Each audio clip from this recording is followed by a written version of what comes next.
And we are live. What is up, everybody, and welcome to yet another episode of the Hot Stove Podcast. I'm your host, Zach Nunez, along with my co-hosts, Mark, Austin, Connor, and Josh. You jumped on it this time. Wow. Austin, I hope everybody does something different every episode just so it keeps us on our toes, you know? So how's everybody doing today? It's been a little bit, since our last episode's been published. The Passan interview went up. Mhm. What did you guys think of that? it was. I loved it.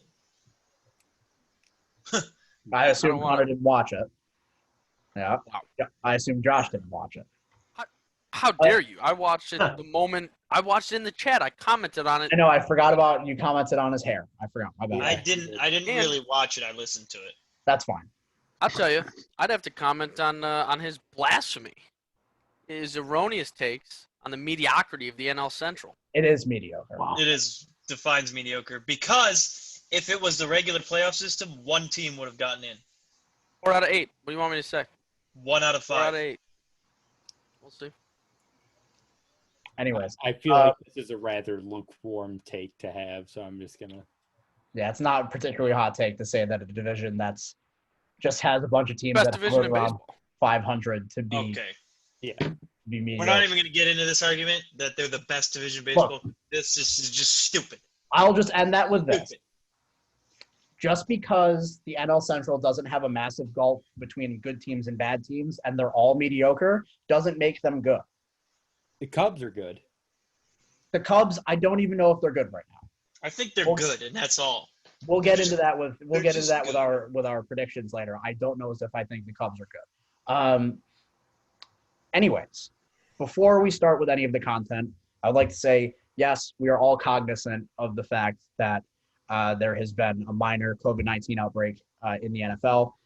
Today, 3 players and 5 coaches for the Tennessee Titans tested positive, prompting them to shut down their facilities until Saturday of this upcoming week, as well as the Minnesota Vikings, who they played this past weekend. As far as that goes, that's pretty much my only comment on it, is that it happened, and I'm not going to raise the alarm that the season is over, because as I mentioned to the people here that were here, I think everybody but Austin, it seems to be that most of the people that are being super alarmist on Twitter are like just being assholes generally. Like, oh, it was a fun 4 weeks, have very clearly not watched another professional sport in the year 2020. To assume that the NFL was going to have a perfect record with COVID-19 when it's the sport with the biggest rosters by far, doubling the rosters of the next biggest sport, and the one with the most teams, and the one with the most personnel, assuming that they were going to make it through even 4 weeks without a cluster of positive tests, is legitimately asinine. So yes, I understand that it sucks that the Titans had a cluster, and I understand that yes, assuming they play this weekend, which I assume they will against the Steelers, unless it gets even more out of hand. Yes, it gives the Steelers an unfair advantage because they have a full week of practice and the Titans don't. But it gives teams an unfair advantage when players get injured in the middle of the week.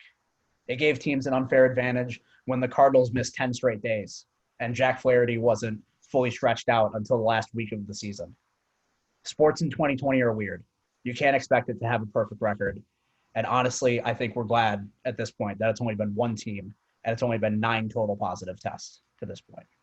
So that is what I have to say on that. I couldn't agree more. Yep, that's a good take.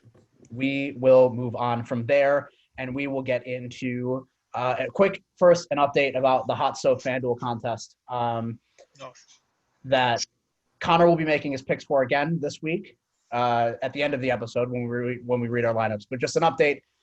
This past week, Austin finished in first this time. Hey. I will pull up the point totals real quick. Followed by perennial second place. Correct. So Perennial third place. Austin finished in first place. Josh in second place. Mark in third, and myself in last place this past week. My lineup did not just did not go well. Let's just put it that way. Let's see. Final standings, Austin with 148.98 points, Josh with 138.88, Mark with 135.6, and me with 129.7. So now as it stands, myself and Austin each have one first place finish. Josh has 2 second place finishes. Mark has 2 third place finishes. And then Austin and I each have 1 fourth place finish. Connor, just to catch you up, we're going to do it like Olympic scoring at the end of the year. So at the end of the NFL season, we're going to compile all those like finishes and then assign a point total to them. Okay. And the way that you fit into this is that your picks also have a point total. So say you pick me and I finish in first place, you get 4 points for the week. And it descends from there. Oh, sick. So Connor will be taken into account in these standings as well, even though he's not submitting a lineup himself. So that is that. We will read our lineups at the end of the show. So stay tuned or skip ahead. Honestly, do whatever the hell you want to do. We got your click, so that's all that matters. We're going to move on to trivia this week. And Mark, why don't you tell us what you got in store? I have 5 baseball questions written for the boys. They were getting annoyed that I was stealing all the baseball trivia questions. So I decided to take charge and write 5 questions of my own this week that I, of course, will not answer, and I will leave up to the rest of you for a possible 13 points up for grabs. Mm. So, yeah. Mm. Do you want Give me me number to 1. start, or Give me the fastball. Well, you start. You're the one. I asked you to intro it. Found him out. Oh, okay. 2 minutes. It'll take me 2 minutes tops. I got all 5. Okay. All right. So, question number 1. Mike Trout will finish outside of the top 10 in Baseball Reference WAR this year. This will mark the 4th straight year he did not lead the major leagues in WAR. The last time he did was 2016 when he won American League MVP. Who are the other 3 players to lead the majors in WAR since 2016? Does 2020 count? Yes. Jose Ramirez. Nope. What the? In Baseball batting, Smell ya. wait, is it batting WAR or overall WAR? Overall WAR from Baseball Reference. Oh, Shane Bieber. Nope. He was second. I thought, okay, Jose Ramirez. No, okay, that's beside the point. Wow. Juan Soto. Nope. Ronald Acuna. Nope. Well, he's just throwing them out here. Fernando Tatis. Nope. Jose Abreu. Nope.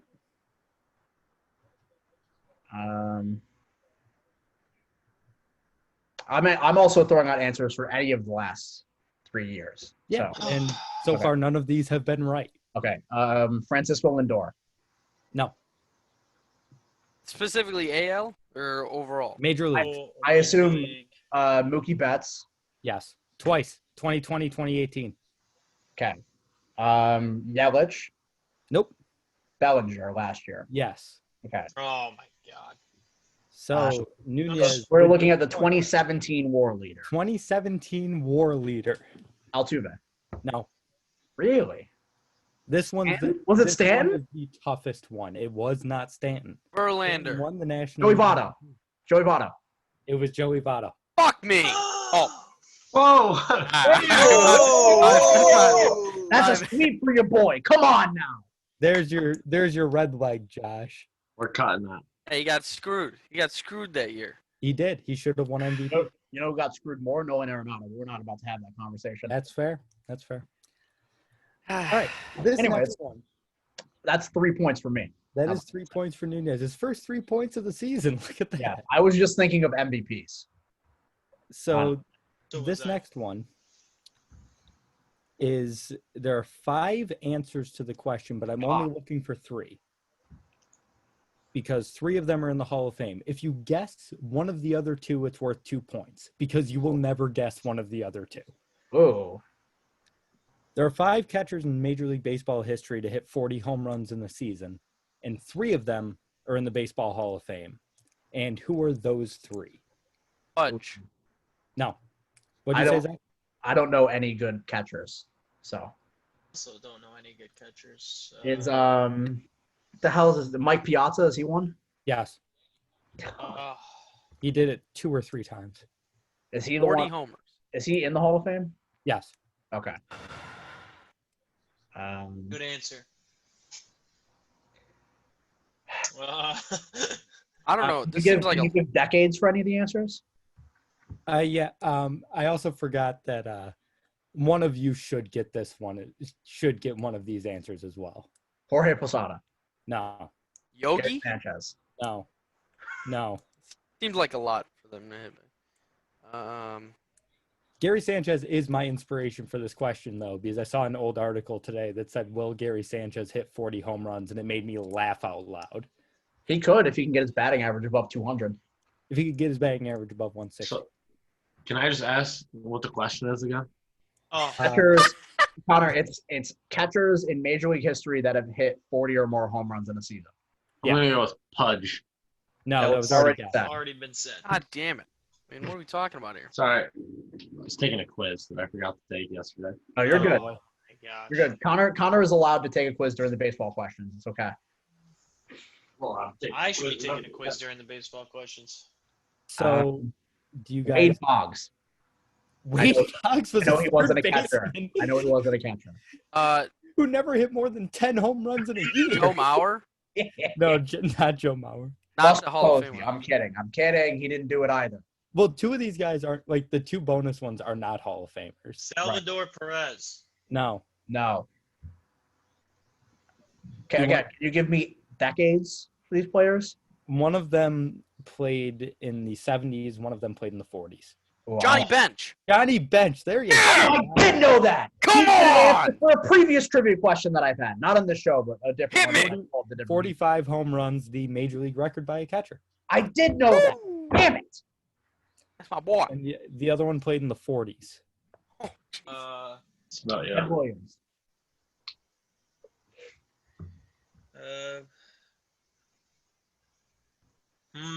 Ricky Henderson. No. Magic Johnson. Carl Crawford. He caught something. All right. Do you want me to just tell you this My one? bad. My bad. Yeah. The 40s. Yeah. Yeah. Just tell us. Roy Campanella. He's the other Hall of Famer? Yeah. Who are the other two? Yeah. Who are the two non-Hall of Famers? Well, I was going to ask if you wanted to guess because one of them played in the early 2000s and hit a lot of home runs, and you guys actually might be able to guess this one. Josh And- Donaldson. No. So you don't even want to attempt it? A-Rod. All right, it was Javi Lopez, longtime Braves catcher, I had that one. I would have never gotten and would've never Todd known. Hundley, which I don't remember Todd Hundley. Todd Hundley. Yeah, he had 41 home runs one year just randomly. Okay. All right, Mark, you got 3 more questions for us. Let us Yep. hear it. So Babe Ruth was obviously the first player in Major League history to hit 50 home runs in a season. It's true. Who was the second? Roger Maris. Yogi Berra. Nope. Mickey Mantle. Carlos Yogi Stanton. Berra wasn't, Yogi Berra on wasn't the catcher 40. list. Yeah. He didn't hit 40 in his career. Oh, he hit 50. John Carlos Stanton. Yeah, he was the second player to hit 50 home runs. Mickey We're Mantle. recounting Reuters. Yes, but he does not. This player does not qualify. Hank Aaron. No. Mickey Mantle. How many times do I have no. to say it? Eric? No. It's same era as Lou Gehrig, but The hell? I literally just had his name in my head, and now I can't think of Phil Rizzuto. it. Johnny Bench. hitting shortstop Phil Rizzuto. Yes. Johnny Bench. No. I Same just era said as- 45 home runs in a season. Same era as Lou Gehrig. I don't know. I don't know eras of baseball. Johnny Damon. Pete Alonso. Pete Alonso. No, can't be Pete. He's too young. Aaron Judge. Did this in 1930. Oh, no shot. I'm gonna get it. 1930. That makes more sense now. He's the second player to ever hit 50 home runs. Shoeless Will- Joe Jackson. Wilt Chamberlain. Will Chamberlain. I know what it is. Jackie Robinson. Damn it. It's not Jackie Robinson. He played for the Chicago Cubs, and this year he also set the major league record for RBIs. Sammy What? Sosa. Wait, I got what? nothing. I'm out. Oh, I thought you meant like this year's in 2020. No, this, in 1930, he had 56 home runs and 191 RBIs. And he hit 50 home runs in 1930, and in 2020 he set the record for all-time RBI. Guy's just a workhorse like you've never seen. Is this something that any of us would actually know? I mean, I'm sure he's a Hall of Famer. He's one of those guys where he randomly pops up on a lot of stats, so you'll probably recognize the name. He's one of those guys that's like your favorite baseball players, like Johnny Unitas or some shit. Like nobody actually cares about Johnny Unitas, but like some old dude will say Johnny Unitas was the greatest quarterback you've ever seen. Yeah, that's sort of what this guy is. What are we talking about here? Like, I'm out. I don't have an answer. I'm out. That would be Hack Wilson. Damn it! Hack Wilson. That's a name I've actually heard of. Yeah. Hack Make Wilson. his jawline. Change his name. That's a name I've actually heard of. I'm upset that I didn't get that. Yeah, because his name randomly pops up on a bunch of statistical leaderboards, and you're like, who the frick is Hack Wilson? He's like one of the 10 pre-1970 baseball players that I've heard of. Dude, his Fair. jawline, sick. He looks like an animal. Look at this. All right. Looks like he's on roids. All right, Mark. Us. What's question number 4? Ugh. Well, speaking of right. 50 home run seasons, God.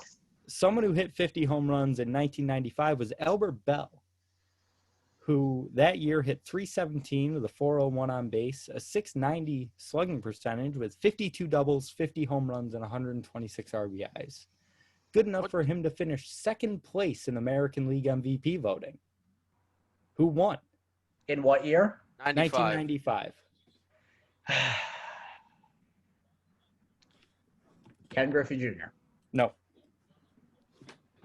That's I'll usually, tell you right now, his numbers are not nearly as good as the numbers I just read off for Albert Bell. Oh, was it one of those dumb reliever years?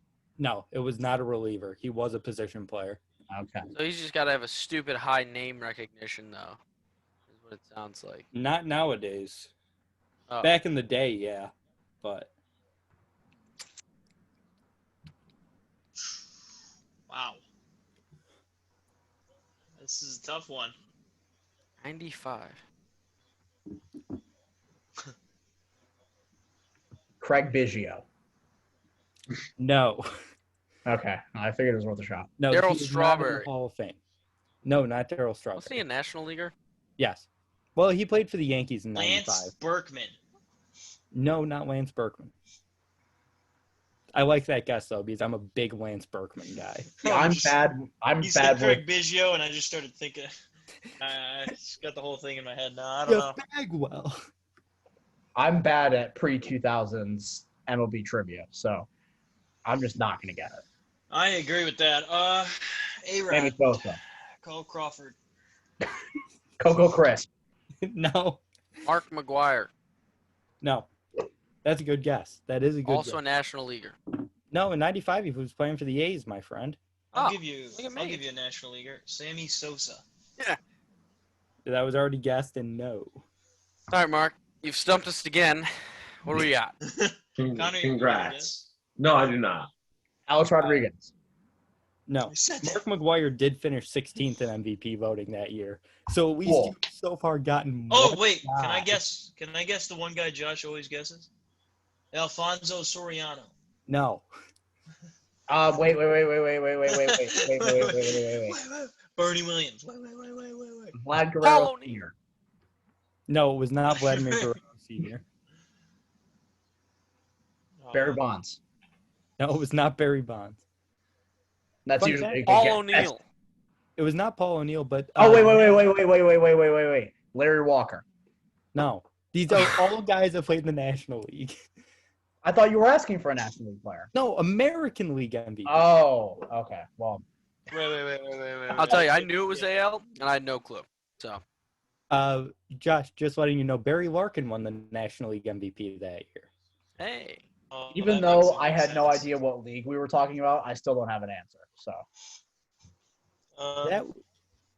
Austin, I'm want to out. guess? I'm out. That would be the big Red Sox first baseman Mo Vaughn. whom's?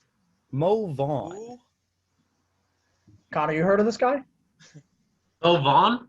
Yeah, Yeah, he's a family friend. I don't believe it. No, you think I really know who half these people are? Mo Vaughn. Look, I'm in the same boat as you. Move on. More like move on to the next question, please. This is why I tell the questions, because I certainly don't know the answer. By the way, that year Mo Vaughn hit 300 with 39 home runs. Whack, Didn't beat the guy who had 52 doubles and 50 home runs. whack. All right, Final question, Mark. final question. You guys have really been tearing up the trivia tonight. Byron Buxton finished this season with a 267 on base, but an 844 OPS. We had this conversation last week, Mark. Yeah, this is a different question. Okay. Okay. Ooh. There is one position player in the Baseball Hall of Fame with a career on base percentage below 300. Oh my God. Who is it? Oh my God. Mariano Rivera. Position player, Austin. There's a million pitchers He in the did Hall play of a Fame, position. though. He played relief pitcher. He got you there. He did. He got me.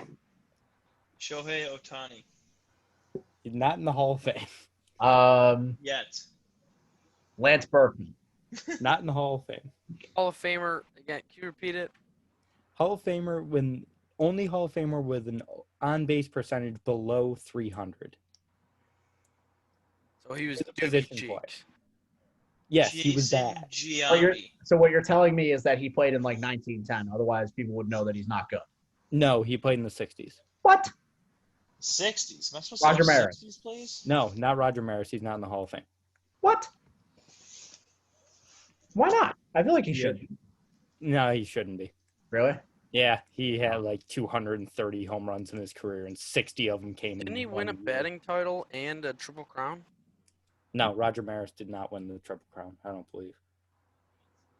Um, I'm gonna fact check myself on that real quick, but no, Dicks. Roger Maris never won a Triple Crown.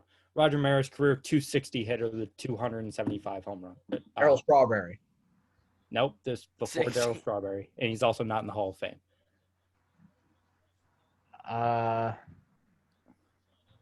Lefty Gomez. Hack Wilson. No, it's not Hack Wilson. What was that catcher's name again? Red Ruffing. He's just looking at a list of Hall of Famers. I'm looking at a list of 60s players. No, it wasn't Red Ruffing. What was that catcher's name again? It Damn was Rice. not Roy Campanella. No, not him. The guy that hit 45 home runs. It was not Johnny Bench. Johnny Bench. Okay. Um, Ted Williams. It was not Ted Williams. Below 300 on base. His career on base was 480. I don't know these things. I believe this guy has a trophy named after him. Ernie Lombardi. No, it was not Ernie Lombardi. Come dad- Posey Trophy Jr. named after him. My dad did guess that for the catcher question, though. Can I guess Come Posey Jr.? It was not. It was not Composy Jr., no. Rolly Damn. Fingers. It was not Raleigh Fingers. He was a closer. All right, instead of Red Ruffing, I'm gonna go with. I'm gonna go with Red Faber. No. What was up with people in like the 40s, like the 30s and 40s, naming their kids after colors? What the hell How was that? about Ed with 2 D's Roush? No. I will give you a hint. This player played for the Pittsburgh Pirates and hit one of the most memorable home runs in postseason history. He's Barry got the Bonds. statue. You see, I got it now. Does have a statue. Kirk Gibson. No. not Oh, you bastard.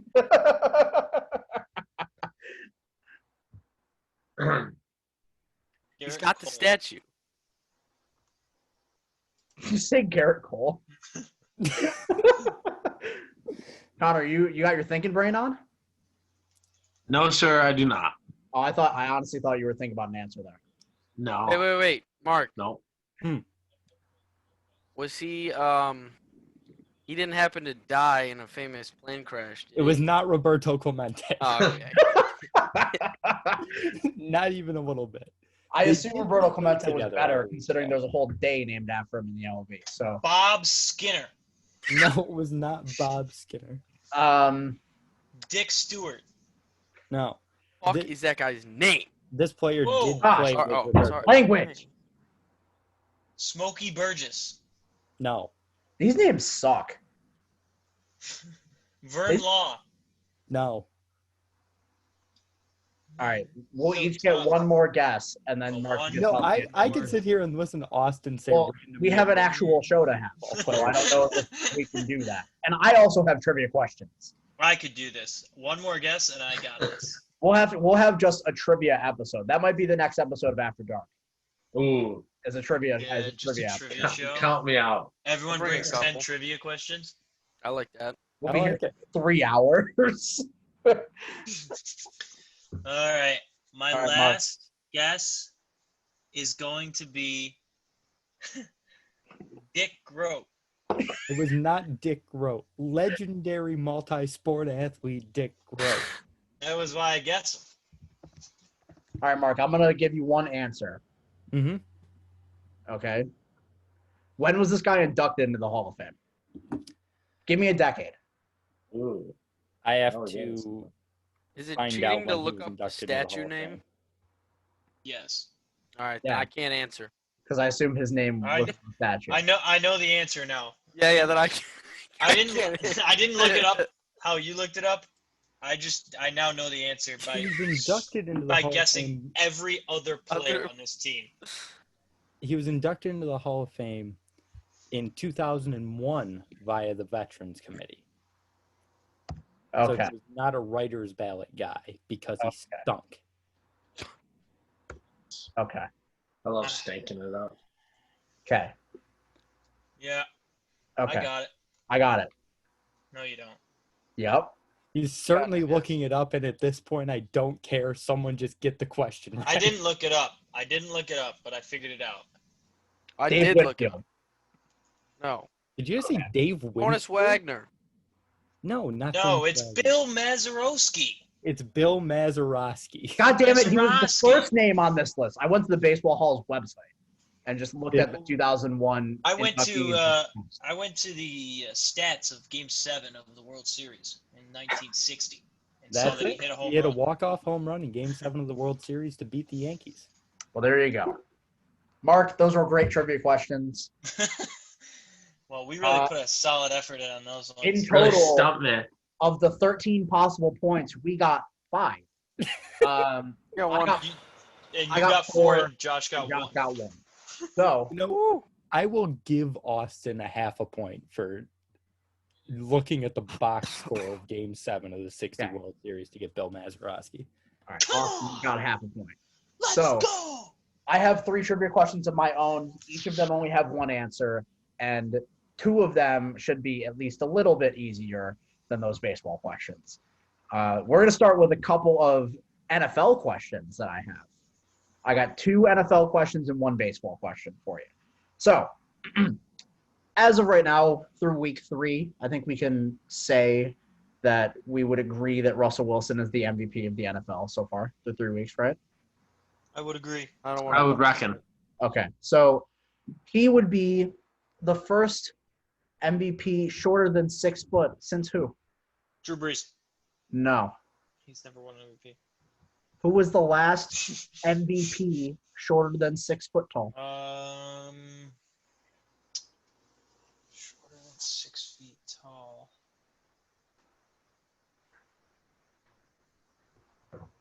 Reggie Bush. No. I actually don't know if this guy won the MVP that year. I'd find it amazing if he didn't, but I wouldn't because he's not a quarterback. Chris Johnson. No. I'll tell you, it was a quarterback. It was So, a quarterback? It was a quarterback? It was a quarterback. So it was not Adrian Peterson. It was not Lawrence Taylor. It was, Okay, that's like It was not, I don't know any other position, like non-quarterbacks that would MVP. It was a quarterback. Shorter than 6 foot quarterbacks. how tall was Kurt Warner? Taller than 6 6'1". foot. Okay. But Spud Webb? No, not Spud Webb. Oh man, we are really good at trivia. I mean, really good. Problem is, I don't know how tall like some of the older guys were. Yep, I agree with that. Oh, I'm sorry. It's the last person to win it that was 6 foot or shorter. The guy that won it was 6 foot tall. Did I don't know. My only other hint will be that he is tied to a major moment in NFL history that most people who know the sport know about and will never forget. Terry Bradshaw. No. Good guess, but no. Uh, I didn't say it was a good event. the hell was it? I just said it was an event. He win it? O.J. Simpson. No, it was not O.J. Simpson. Doug Flutie. Not Doug Flutie either. Oh, Steve McNair? Negative. I asked this question to somebody else the other day, and Steve McNair was their first answer. So I was thinking about Steve McNair too, but I'm pretty sure he was like 6'3". it was not Steve McNair. I mean, what are Older we than Steve talking McNair. about here? Older than Steve McNair? Correct. When did Steve McNair win it? 03. Yeah, older than Steve McNair. Johnny Unitas. Newer than Johnny Unitas, I assume. I don't know when Johnny Unitas played. 70s, right? 50s and No. 60s, I Oh, thought. okay. Yeah, So, yeah, yes, older. more recent than that. John Elway. Less recent than that. Brett Favre. Less recent than that. I don't even know if Brett Favre won it. Wait, Dan less Marino? recent? No, I'm just naming players now. I'm just naming quarterbacks. Yeah, less Further- recent. So 70s. Pick a player Yeah. in the 70s. But I don't. I'll tell you, it was the 80s. But 80s. now that I've told you the decade, you're not allowed to go look at a list of who won the MVP in that decade. Oh, It wasn't Marino. It was not Marino. I don't want to say anymore. I've been looking at that ever since I looked up Steve McNair if he actually won an MVP. You're looking this stuff up? I looked up if Steve McNair won an MVP. Well, Oh, then wait, does- you said most memorable moments in NFL history? a memorable moment in NFL history, yes. Joe Theismann. Correct. It was Joe Theismann. 6 foot tall, won the MVP in 1983. What I realized you said not necessarily a good moment. Yeah. And that's when Was I that was not like, a good But you moment? said not Lawrence Taylor. It's a hell of a sack. I never claimed for it to be a good moment. But Well, you I would've. you said not Lawrence Taylor early, and then you said Yeah. and not necessarily a good moment. And I was just thinking Lawrence Taylor bad moment. There seems like a connection there, and it was Joe Theismann. Well, no, because normally if you think 6 foot or below, you would go to a non-quarterback.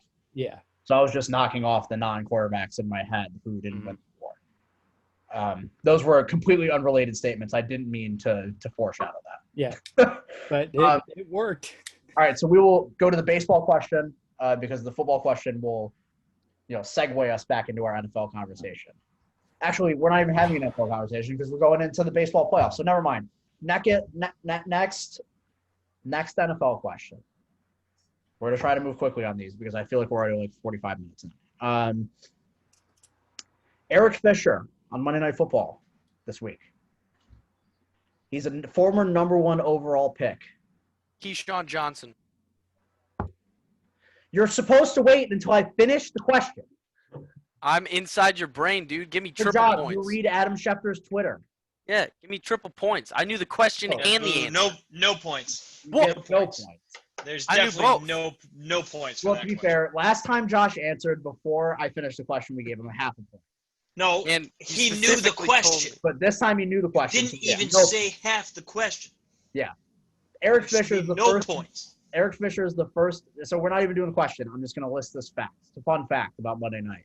Eric Fisher is the first former number one overall pick, or the first number one overall pick to catch a touchdown pass since Keyshawn Johnson. Drafted in 1996. Anywho, on to the You next suck, one. Josh. You suck. I'm in your head, dude. Anybody All right. who has looked at Adam Schefter's Twitter in the last 24 hours could have been in my head. Could have been. Baseball question now. So, since the 2019 All-Star break, there have been 6 players in the MLB that have hit at least 275 with 10 steals and 50 extra base hits. 5 of them are going to be first-round picks in fantasy this upcoming year. I don't know exactly who they are, but you can think of the top 10, 12 hitters in baseball in your head. Who's the other one? Castellanos. 75, 50 extra base hits, 10 home runs since the All-Star break last July. 10 stolen bases. Or, yeah, what did I say? 10 home runs. Oh. 10 steals. It's a very important distinction. There are Jose probably a lot of Ramirez. guys who hit 275 with 10 home runs and 50 extra bases. What we said? Jose Ramirez? He should be a first-round pick in fantasy this Oh, upcoming. yeah. So no. There's one player of those 6 who is not going to be like a top 15 pick in fantasy this upcoming year. So I'll tell you the guys who are going to be in that range. Okay. Mookie Betts, Fernando Tatis, Ronald Acuna, Mike Trout, Juan Soto, Cody Bellinger, Christian Yelich, Jose Ramirez, Freddie Freeman, Yeah. those kind of guys. Yeah. Arenado, Lindor, Bregman, like those kind of guys. Ozzie Albies? No. Think later in your fantasy draft than that. A guy you're probably not drafting, to be perfectly honest with you. I will tell you that he has played for 3 different teams in that span. Since last All-Star break? Yes. He was on one team, signed with another team as a free agent this offseason, and then was traded in the middle of the season this year. We're talking about the bringer of rain, No. Josh Donaldson. No, he's only been on 2 teams in that span. And he doesn't steal Close. bases. You can I try. appreciate you giving a guess, though. Yeah. Here for it. I'm That back is, out. that is passionate, for sure. Hunter Pence. Not Hunter Pence. That's a good guess, though.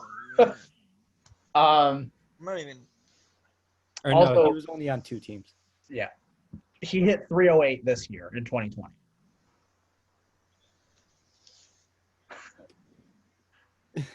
With 2 different teams total. He's an outfielder. Wait, someone just popped into my head. Get your guesses quick because you know Mark is going to somehow get it. Outfielder, you said? I know who it is. Who is it? I know who it is because I know it has to do with Jeff Passan and the talk you had about the Diamondbacks. It is Starling Marte. No, he's only been with 2 teams in that span. Oh, he has been with 3 teams. Yeah, he has been. Oh my God, you're right. It's not Starling Marte though. Oh! That's a really good guess. That's a really good answer. Yeah, I assume the extra base hits is what got it. Yeah. That's a really good guess, Austin. It's a tough world we live in, huh? Here's the thing, it's only 10 steals. Yeah, but like, aren't very many dudes stealing 10 bases out here. And it's since the All-Star break of last season, so you got to think it's only like 60 games plus 60 games. Like, it's probably only like 120 games. Ish. Yeah. That's plenty to steal 10 bases. Well, you know. Wow. Now I quit. Now I'm stumped and I want to quit. He's played in both leagues in that period of time. I'm a quitter. Can you tell us what league he's currently in? Currently in the National League, but not in the playoffs. Oh. Okay. In fact, none of the 3 teams he's played for in the last calendar year have made the playoffs in 2020.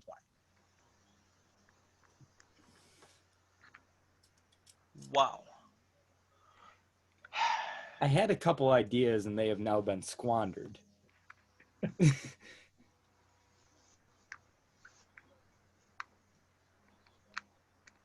Yeah, I agree. I am.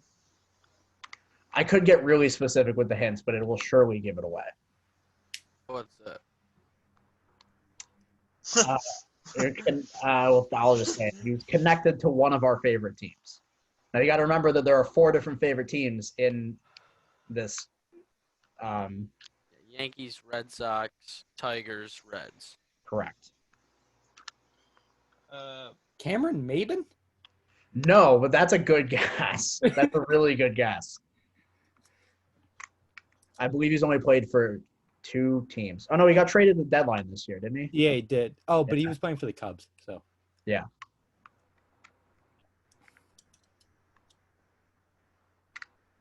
I don't know. I don't know. I feel Wait. like it's not a Yankee. Not a Yankee. But it's an I don't- NL player right not the now. name. How many homers? Um, How many homers was it? it's 10 steals. Yeah, it's 10 steals. There isn't a home run requirement. It's 50 extra Oh, base okay. hits. He hit. Oh, Kevin Pillar. It is Kevin Pillar. Yes, it is Kevin Pillar. Yeah, Giants, Red Sox, Rockies. Correct. All right. So what? So before we get into our last pre-MLB postseason thing, because I said in the chat earlier I want to play a game. Oh, yeah. We're still going to get to that game. But looking at the standings now, Josh has 5.5 points. Mark has 19.5 points. That's Austin has 8.5 points. Connor has 0. Pat Fernberg has 1. And I have 4. So, Come on now. okay. So I will take 1 volunteer to play this game. And I'll tell you right now, it has to do with baseball. So, Connor, I'm going to take a wild guess and say it's not going to be you. I'm I'll do in. it. Let's go. Mark. Mark will probably be the best candidate for this. All right, let's do it. So I heard about this on the most recent episode of ESPN Daily. Mm-hmm. Nice podcast, where Pablo Torre and a friend of the show, Jeff Passan, played a game that Jeff referenced that he would play with people on the Baseball Tonight crew during commercial breaks. This game is called the Marlins game. Okay. Mark, you and I are going to go back and forth naming people on the Marlins roster until one of Right us now? can't name a player on the Marlins roster. We're going to name a player on the Marlins roster right now. Correct. Back and forth right now. All right. Until Would we be- can't name a player on the Marlins roster. And whoever gets to that point first loses. Okay. I feel So- like I'm going to lose this because you're very overly invested in Marlins baseball. Mark, I will give you the courtesy of starting. That's not. I'm trying to think of someone to take away, like a difficult person to take away. Oh, Go for the Mark's easy playing the ones long first. game. Doesn't really make a difference. Yeah, just give me Corey Dickerson. I will go with Trevor Rogers, Jesus Aguilar, Starling Marte, Jazz Chisholm, Miguel Rojas, Sixto Sanchez, John Birdie, Sandy Alcantara, Garrett Cooper, give me a second. My favorite, Lewis Brinson. That's the one that was in my head that I couldn't think of his name, so I just diverted to other names. Brian Anderson. Ah, that's a good one. Damn. Oh. That other pitcher that we talked about I recently. have like 3 or 4 more in my head, so. Jordan Yamamoto isn't currently on the roster. Is it?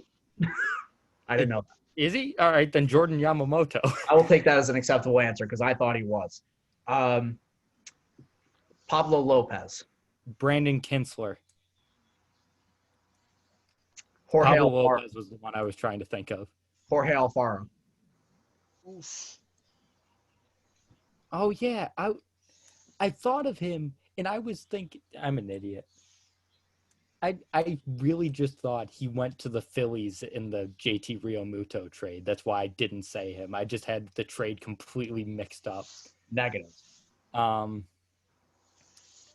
I was thinking, I was like, wait, it's not Alfaro. Who the hell is their catcher? Did you already say Starling Marte? Yeah. Okay.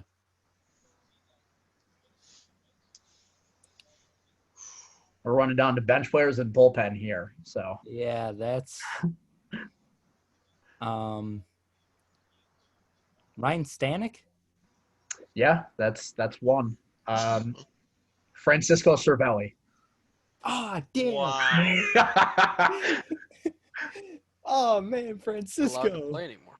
Yeah, I forgot he was in the league. But he's on the Marlins, so that makes sense.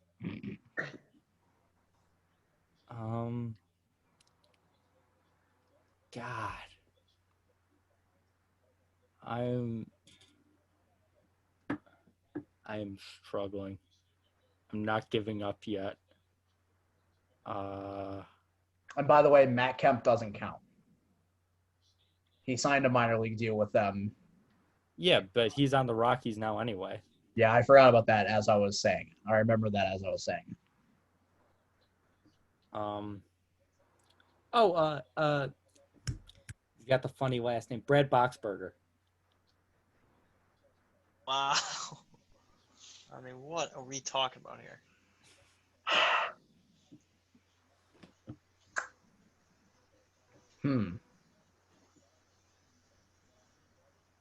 I you also thinking just thought of another one, so you better. Just see how glad I am that Mark decided to play this. Oh God. Yeah, it would have been 3 guys in and I would have lost. Yeah. Maybe that for me. Is Chris Davinsky on that team? No, he's on the Astros. Damn. All right, then you got me. I can't think of anybody else. I also thought of Matt Joyce Damn it! and Jose Urena, our other. Oh my God, I forgot about Urania. Isn't there like a pitcher named like Alcantara or something like Yeah, that? I said that. Yeah, Sandy Mark Alcantara. mentioned him a while ago. Oh, you did? My bad. Yeah. Damn. All right, Mark. You got me on that one. I can't believe I did that well. That was Wow. a very fun time playing the Marlins game.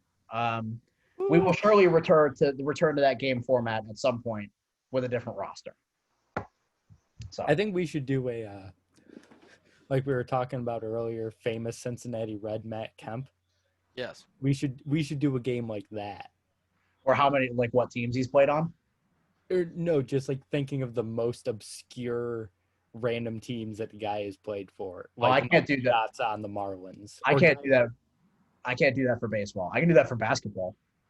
Yeah, we could do it for basketball or Like that time where Dominique Wilkins played for the Spurs.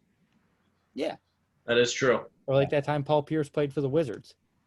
Now we remember that Also he true. called game. He did call game. That's He true. Like was a that time, bucket. or like that time where Carmelo Anthony played for the Hawks. Yes, that doesn't count. Slash the Bulls. Okay, so we're going to move on to our next topic, and we're going to talk, and I apologize, Connor, but I swear we're going to get this out of the way quickly. We're going to talk about our predictions for the MLB playoffs, which are currently happening as we speak. I think we're just going to go series by series, talk about it briefly. We don't want to take too much time because we're already running long here, and we still have yet to talk about multiple different sports. So we're going to go series by series. We're just going to kind of talk about it briefly, and we'll make our picks for it, and then we'll go down the line and make our later series picks as well. So, Mark, why don't you lead us through this discussion? Yeah, so obviously, like you said, the Major League Playoffs started tonight. We are currently in the wild card round, which features multiple 3-game series between the 8 teams in each league in the playoffs. Today, there are 3 finals and 1 ongoing game. That game did go final. The Rays beat the Blue Jays 3-1. The White Sox beat the Athletics 4-1, and the Astros beat the Twins 4-1. Those games will not impact my picks. I made my picks earlier. I also made picks in my I head. also made my picks earlier. Yeah, and Josh, you can do whatever Yeah, you I'm want. And if Connor wants to speak, he can go for it. No, just gonna sit there. Connor, I swear we love you. Oh, dude, it's all good. I like watching baseball, but I'm not invested in it enough to really care who wins. So I see. I swear we're Yeah. not on this podcast just to try to hold you hostage. no, you're We fine. would like you to speak at some point. I would love the Yankees to win. Just because I'm a Yankees fan, but who really cares, man? Go baseball. I agree. Go the people watching at home. Go baseball, go the fans, and also Yes. go Yankees.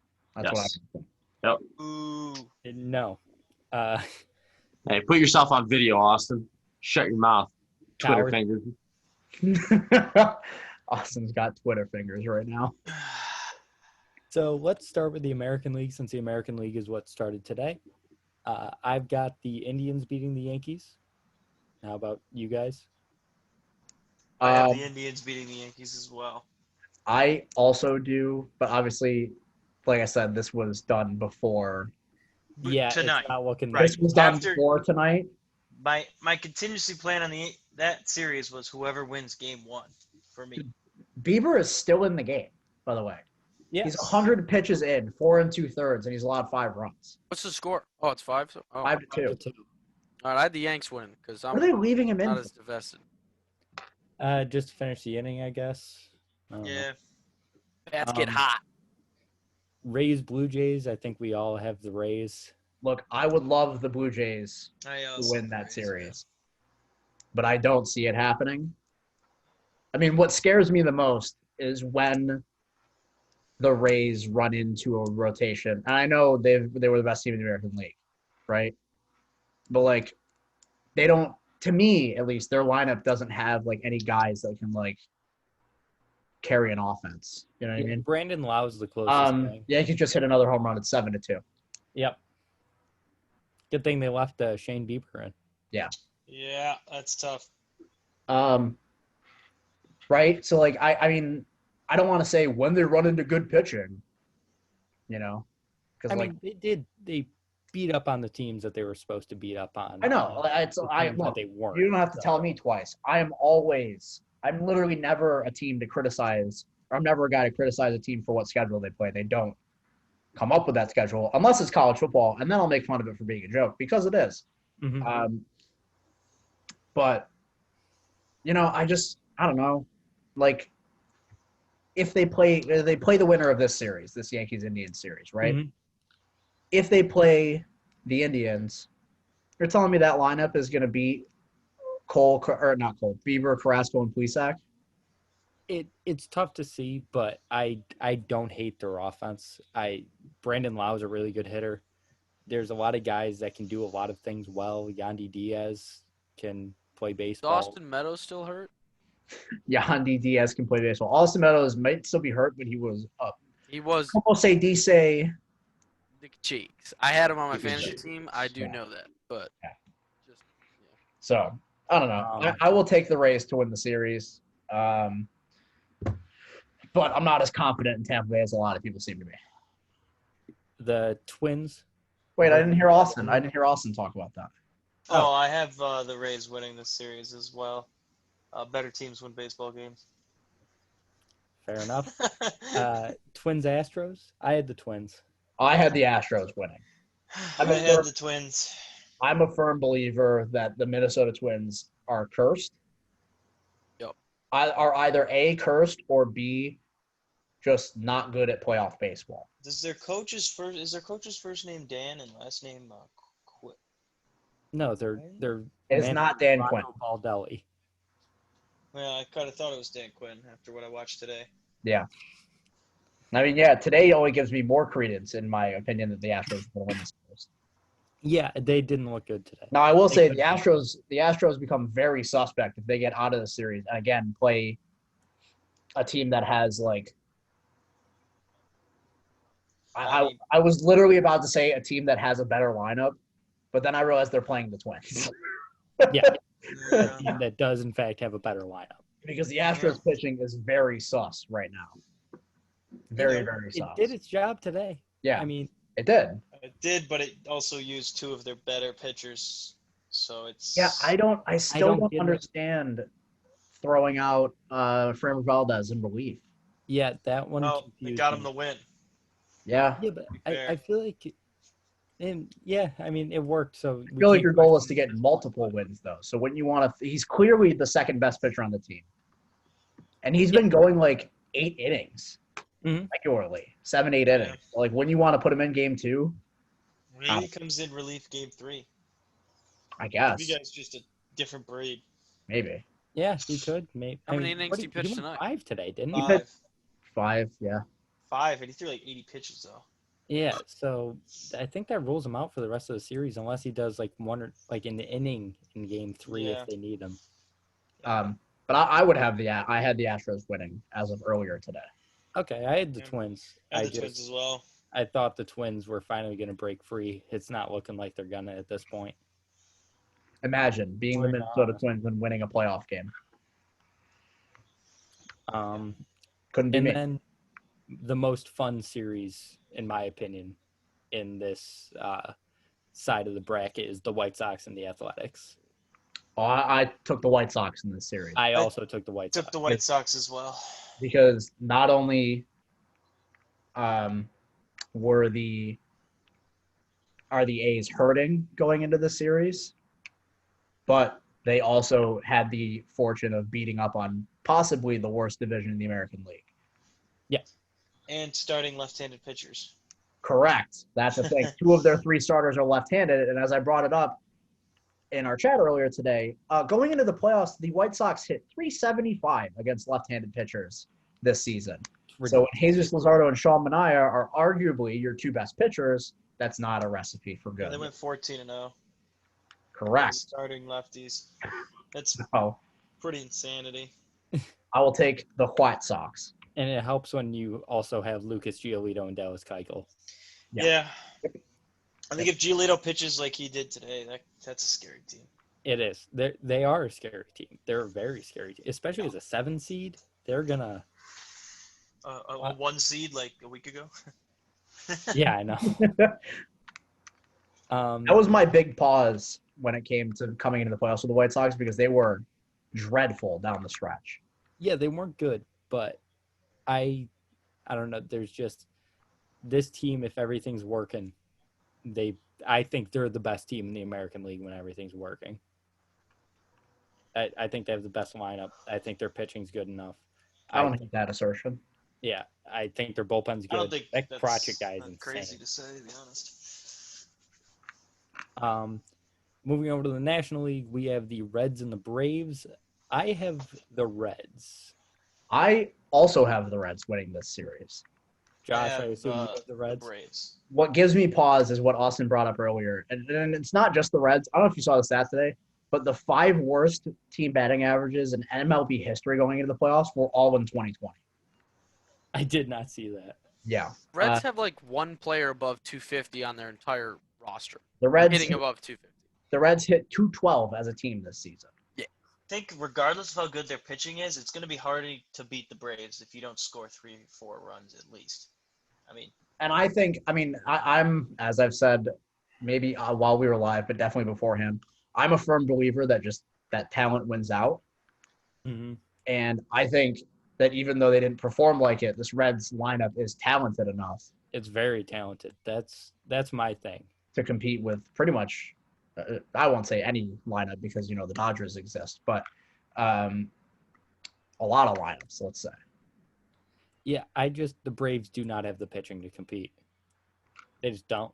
They have Max Fried, and that's it. It's going to be Max Fried, Ian Anderson, Kyle Wright for this Ian series. Anderson's good, but rookie in the playoffs, we'll see how that works. But yeah, I just don't think the Braves have the pitching to go deep into this postseason or advance at all. I like the Reds in this series because, like you said, I think their lineup is good. They just haven't performed yet. And it usually takes about 60 games to really get into the swing of things. Well, I will say they started off red hot and then went ice cold. and then Yeah. started to heat up a little bit in the last couple weeks of the regular season. Yeah, they were starting to heat up, and Nicholas Castellanos was still hitting home runs. I know he didn't hit for the average that he's used to, but He's a good player. Mike Moustakas still has a lot of power in that bat. Suarez. Mike Moustakas, World Series champion, that man. Yeah, there you go. He's got experience. And he played well in that World Series too. He was if I remember correct, he was a pretty big part of that team. Yep. Then we've got Marlins Cubs, which I know Zach picked the Marlins, and I picked the Cubs, and I'm assuming Austin picked the Cubs, and I Josh picked probably picked the Cubs. The I Cubs, like the Cubs. out of respect for my sport. I unironically picked the Marlins I know you did. because, and I alluded to it earlier in the show, I'm not 100% sure the Cubs are a good baseball team. And to be fair, I don't think the Marlins really are either. Mm-hmm. But I think in that kind of matchup, crazy stuff could happen. I think this is certainly the 3-game series, anything's possible series. I think the Cubs lineup has gone on weak stretches where they just cannot score runs. Correct. The Marlins, That's been like the last 3 weeks. the Marlins honestly have been able to score runs off of anybody. Yeah. Anything. Yeah. This Marlins team is weird. I really do think they could play spoiler, and it's I fun, but love- they're weird. I love it. Yeah, I agree. I think they're fun. I love it. Also, the Cubs' 2 best hitters this year have been Ian Happ and Jason Hayward. Jason Hayward has never been able to hit a baseball, so I don't know where that came from. Does Chris Learn Bryant about look the clock. done to you? What's that? Does Chris Bryant look done to you? Done? I don't want to say it like that because he's like 27, but like, Put it down here. It happens. That team won a World Series, and then that's all they wanted. They're done. No, Chris Bryant's got plenty left in the tank. okay. I think he needs to be used like a normal baseball player, and they need to stop trying to use him like Ben Zobrist because not everyone can do that. Chris Bryant is one of those players that like blew his load way too early. Hey, he won Rookie of the Year. The next year he won MVP. I mean, One Rookie of the Year and then MVP, and it's been downhill since there. I'm just making sure I heard that right. yeah, Yes, you heard that correctly. I'm choosing Okay. that. But no, I don't think he's done. I think he just needs to find one thing to focus on. Stop having him play first, then third, then left, then right, then second. Like that doesn't work for some guys. And I think he's probably one of those guys where, that he's a third baseman. Let him play third base. David Bodie shouldn't push Chris Bryant out of the lineup.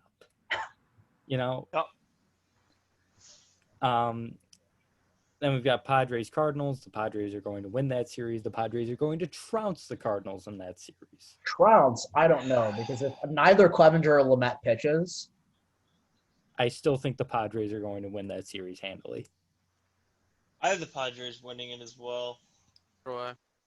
so do I. But still, I really have.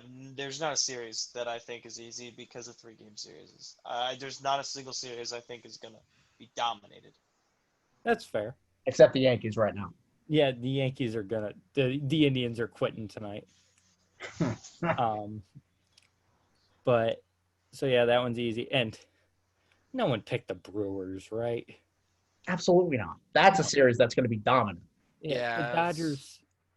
It's the Dodgers. But we'll get to them a little deeper in a little bit.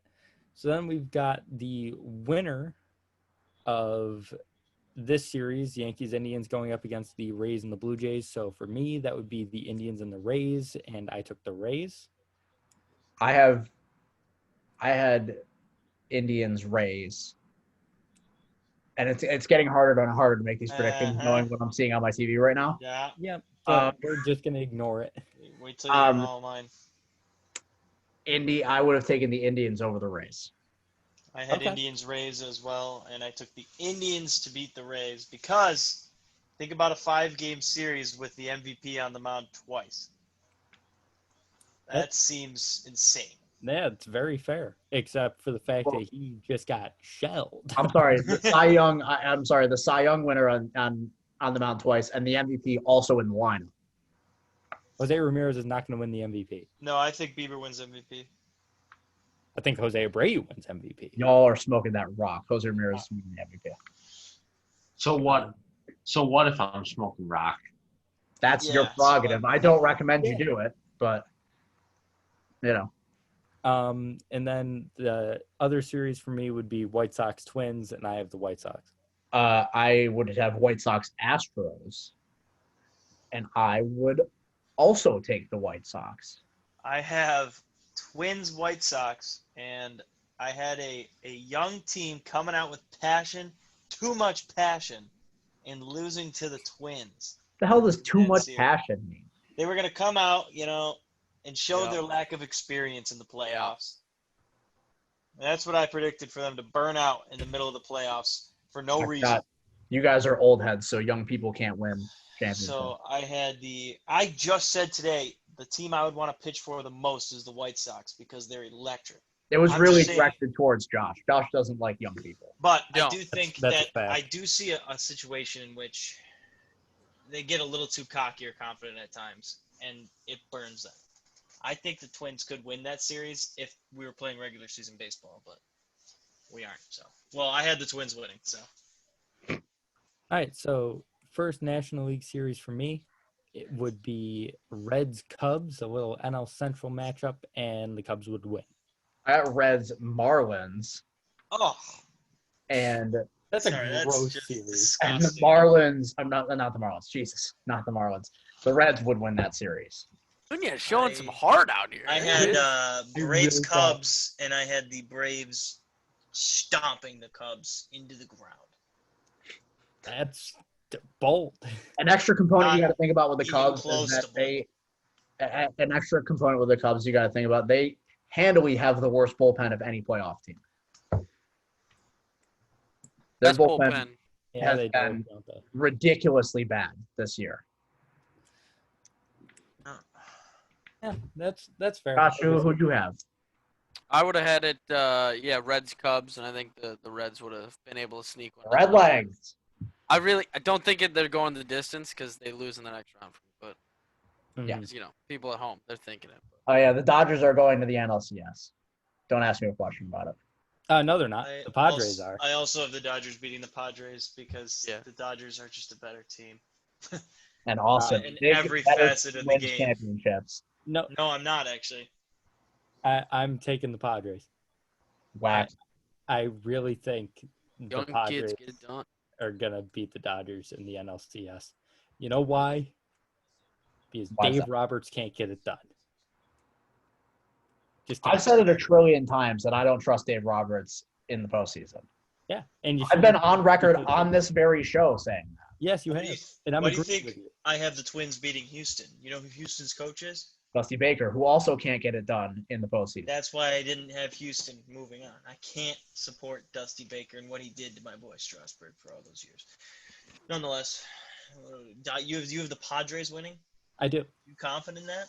I'm very confident in that. So my ALCS would have been an AL Central matchup between the Indians and the White Sox. I would have had the Rays and the White Sox. Well, I do have the Rays and the White Sox.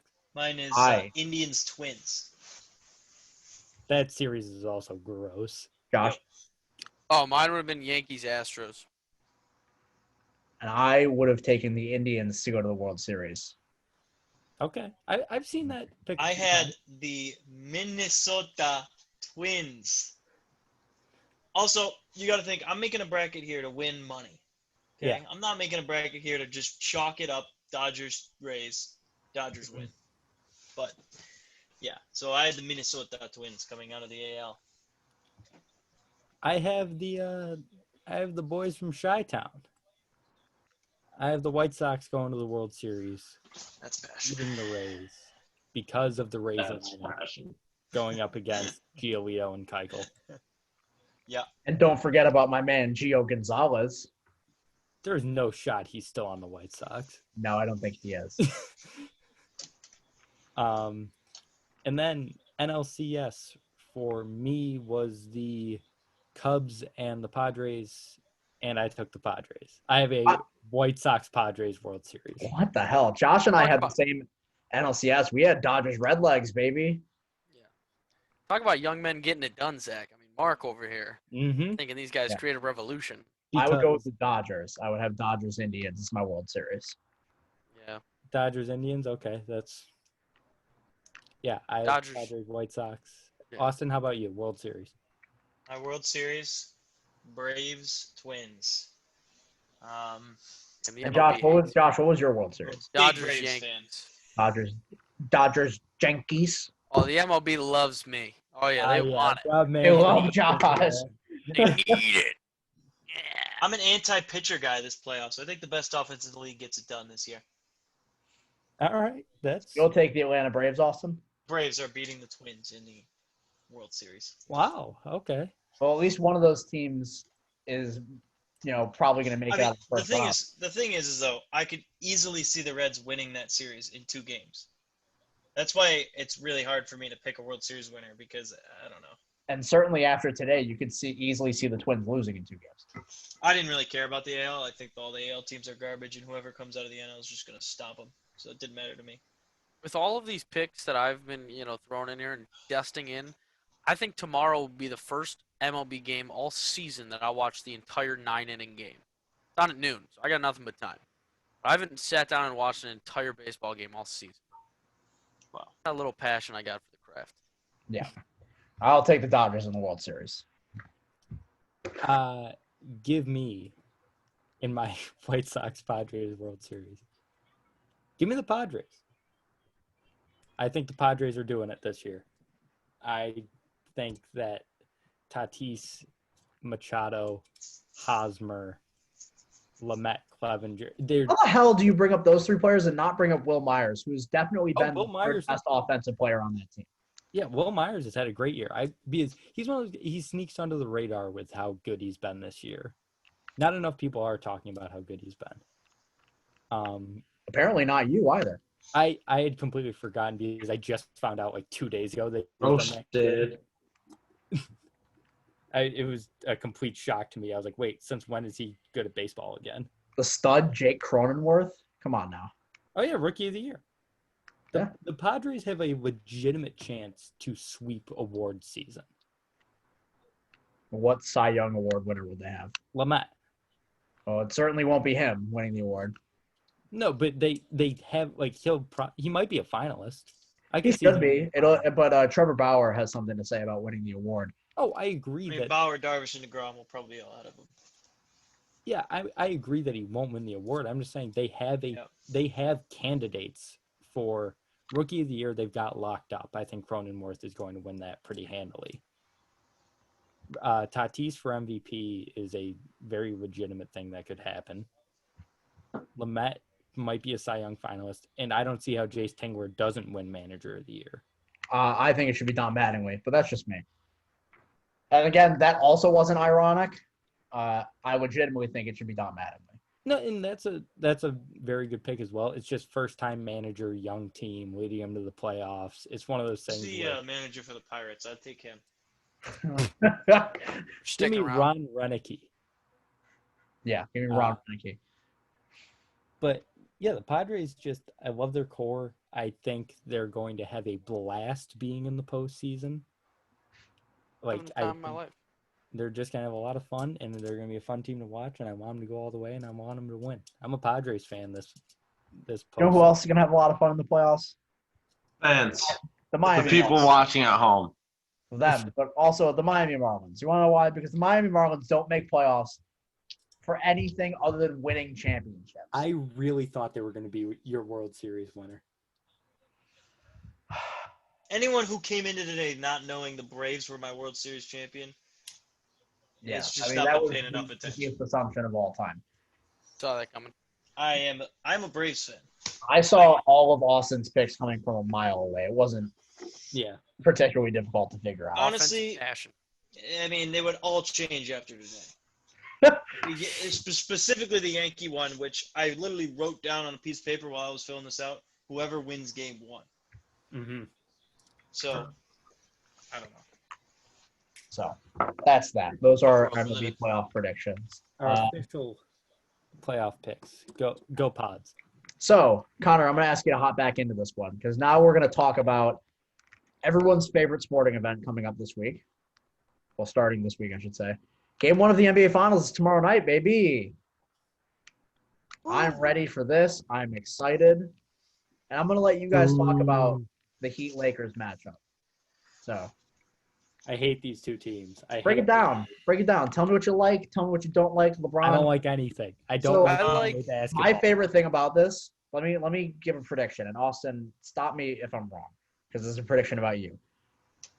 I'm most interested to see Austin's thoughts on this series because I know that he's a big better team wins guy, but also he's a LeBron hater. Is that correct? I've liked LeBron this playoffs for the most part. Okay, so never mind. It doesn't apply to this playoffs. But generally speaking, you're a LeBron hater. Yeah, I'd say so. Okay, so Austin, I'm gonna let you start. Tell me what you like, I what think you this is don't going like, to be what you think about this series. put it in a nice way, a growing experience for young Bam Adebayo.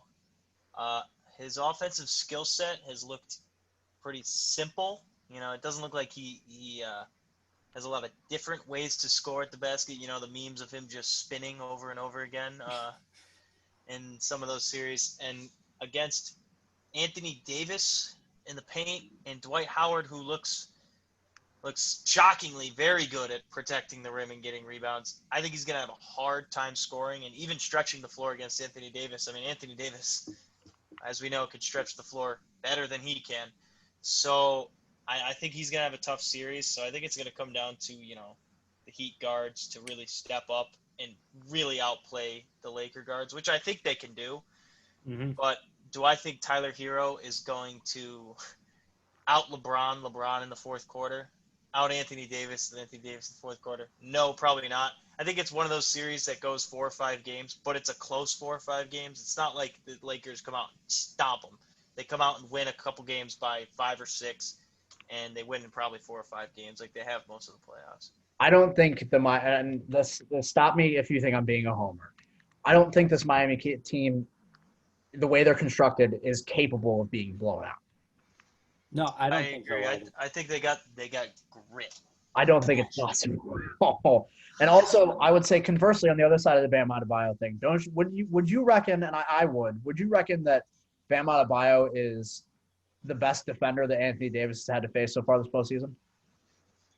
Yes. Yeah, probably. I think to be fair, Anthony Davis had a pretty mediocre series against Denver outside that game winner against one of the worst defensive front courts in the NBA. He had a really good game 5, I think. Yeah, closeout.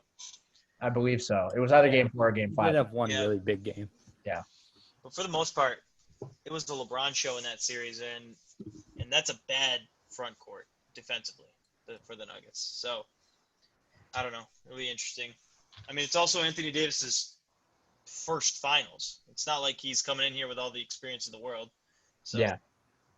And I think Miami's game plan is going to be clear as day.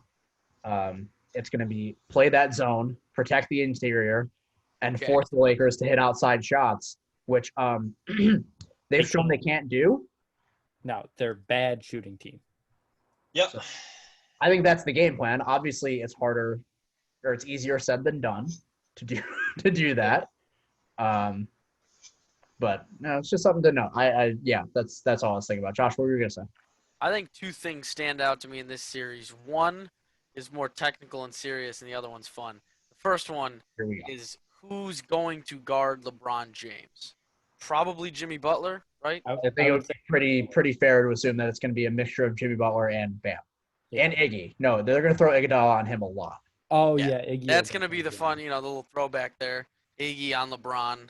I mean, also, it'll be more than throwback. Iggy's still a really good defender, but still. Sure. Yeah. Yeah. But throwback to, of course, the past series they're in. The fun part about this series is LeBron. Eventually, throughout his trips to the finals, we've gotten to see the arcs of first it was chasing his first title. He goes to Miami to get it, and then he goes back to Cleveland to give Cleveland their title. We've kind of seen it, and now in LA, not only about bringing one back to LA, but about telling Pat Riley to stick it after Pat Riley spit in his face after he left, and now LeBron gets to go to LA, face Pat Riley, and pick a big one right on him, right in the NBA Finals in 5 games max. It's That's what interesting. LeBron's going to like to do. You know what's interesting? There's a lot of narratives going on in this NBA Finals. I don't think that's one of them. I don't think that's one of them. That's one that I'm looking forward to. I don't I really think think it's a you're the narrative only either person because- looking at that narrative because it doesn't exist. And I also don't think it's a narrative because Pat Riley, that team shouldn't be in the NBA Finals the way it's constructed. They're overperforming. So to say Sure. that LeBron's like But sticking it to him when he's clearly has a much better team, yeah, it's like, who cares? It's not sticking it to him. no, but as a guy who, okay, but you're at the top of your game, you're playing against a team who, like you're talking about, they probably should beat anyways. You got to find a way to get yourself to win. Now, of course, it's the NBA championship, so there's not much you need to dig down deep for. But if you're trying to get any extra vendetta against you, your former employer, who has since trashed you after leaving, against the greatest player in the world, that's gonna. I think it gives LeBron some extra juice. Also, it fair, doesn't they really have- have much to do with LeBron James's play. To be Oh, fair, no. they have publicly remade their relationship. So, like, I don't believe there's any It's animosity. a between the two. boo take. Boo When? take. When did they make up? Fairly recently, I think.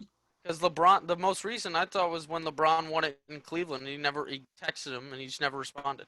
LeBron brushed You know that was 4 years ago, right? Yeah, and LeBron still's got hate. He's an angry Also, man.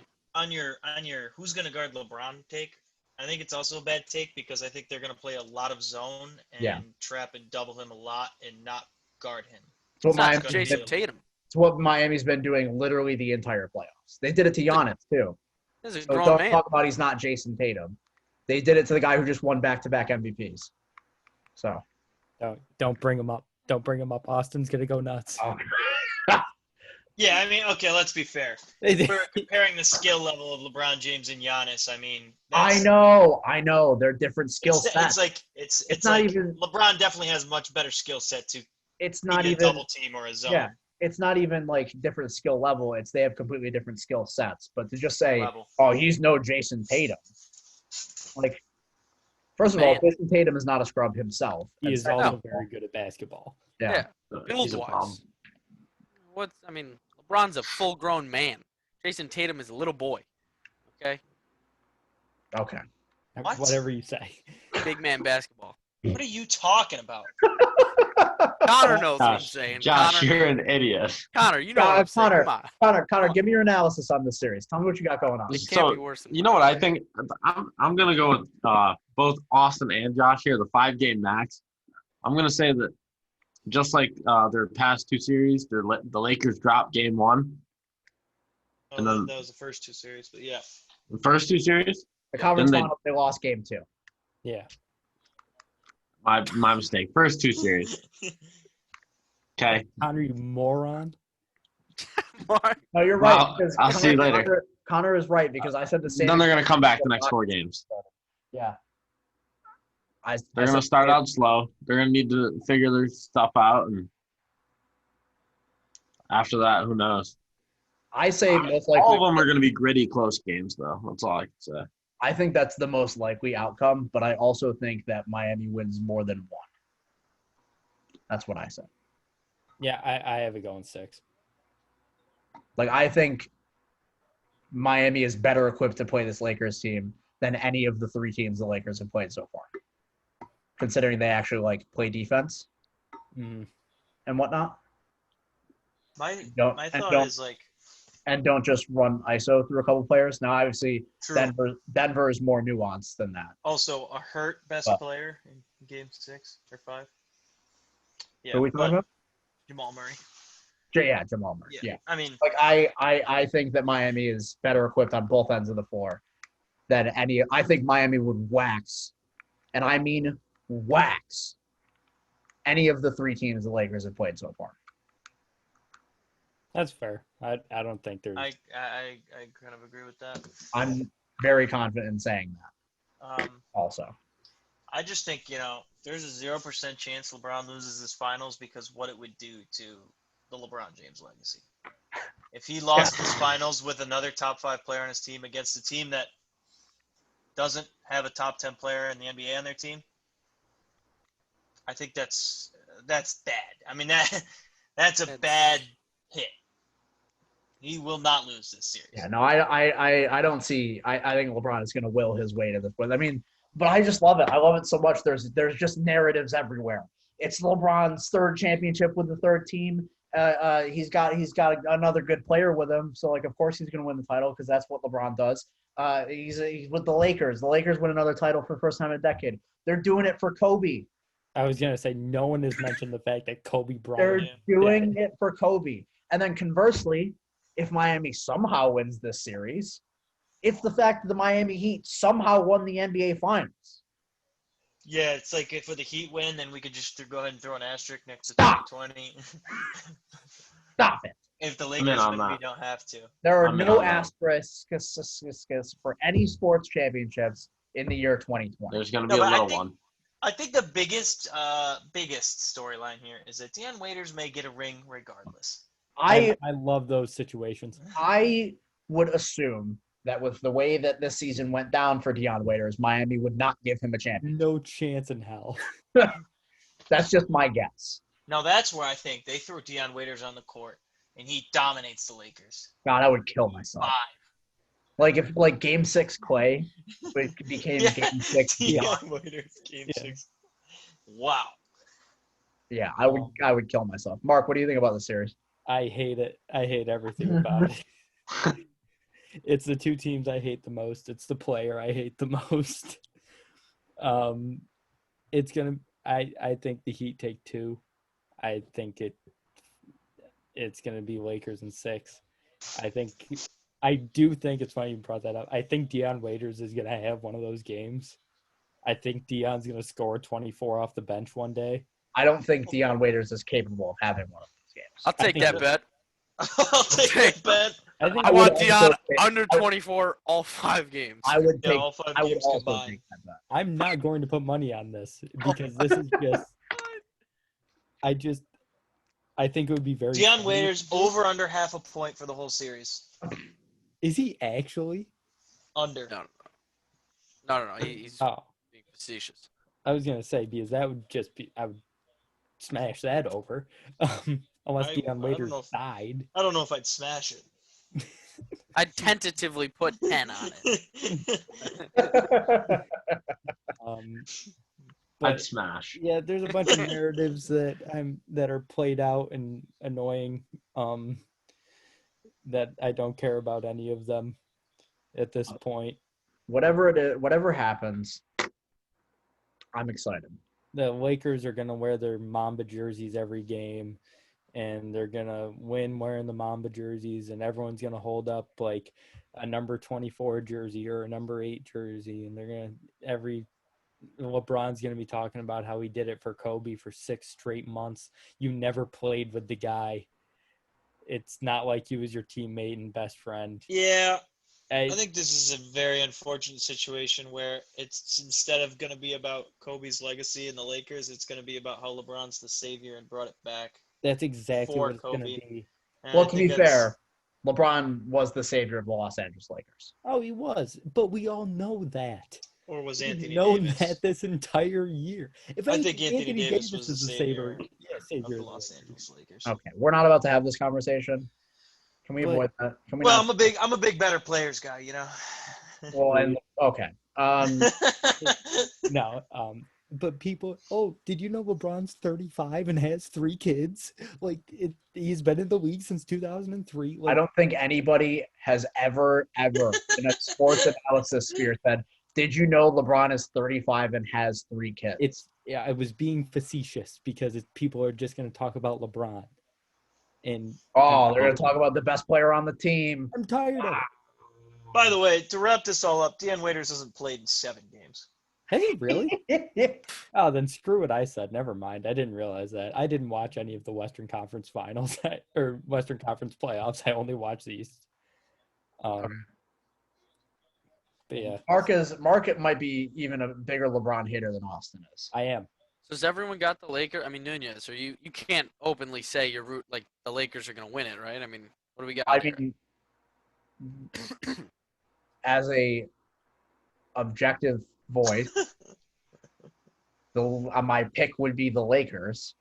That does not mean I'm rooting for it to happen. I would love if Miami swept this team Sure. handily. Yeah. I so would would be I. running through the streets, laughing my ass off. Naked. Dude, I would if Miami wins this. Okay, I'll tell you this right now. If Miami wins this series, and they win it handily, because I got to build some safeguards into this because it will within jeopardize. 5 games. If they win the series in 5 games, I will buy a plane ticket to Miami, and I will be with the Miami crowds banging pots and pans on A1A for a week after the win. I'll be at the championship parade that they won't have. Okay. Yeah, that's a So, question for you, Nunez. I don't know if you ever heard of that, but that's a big thing with Cubans is that they have a celebration. God, I feel so dumb and insensitive because I can't remember what day it's for. But it's they go into Fidel Castro Square and they bang pots and pans. Oh, So nice. it's a thing that a lot of people in Miami just do when they're excited. Is it not like Cuban Independence Day or something? I think it might be that. Again, I don't want to get into too much of it because I sound like an idiot if I don't know exactly what it is. Nunez, if the Heat sweep the Lakers, would you consider getting into a helicopter on a foggy LA No. morning? Stop. Christ.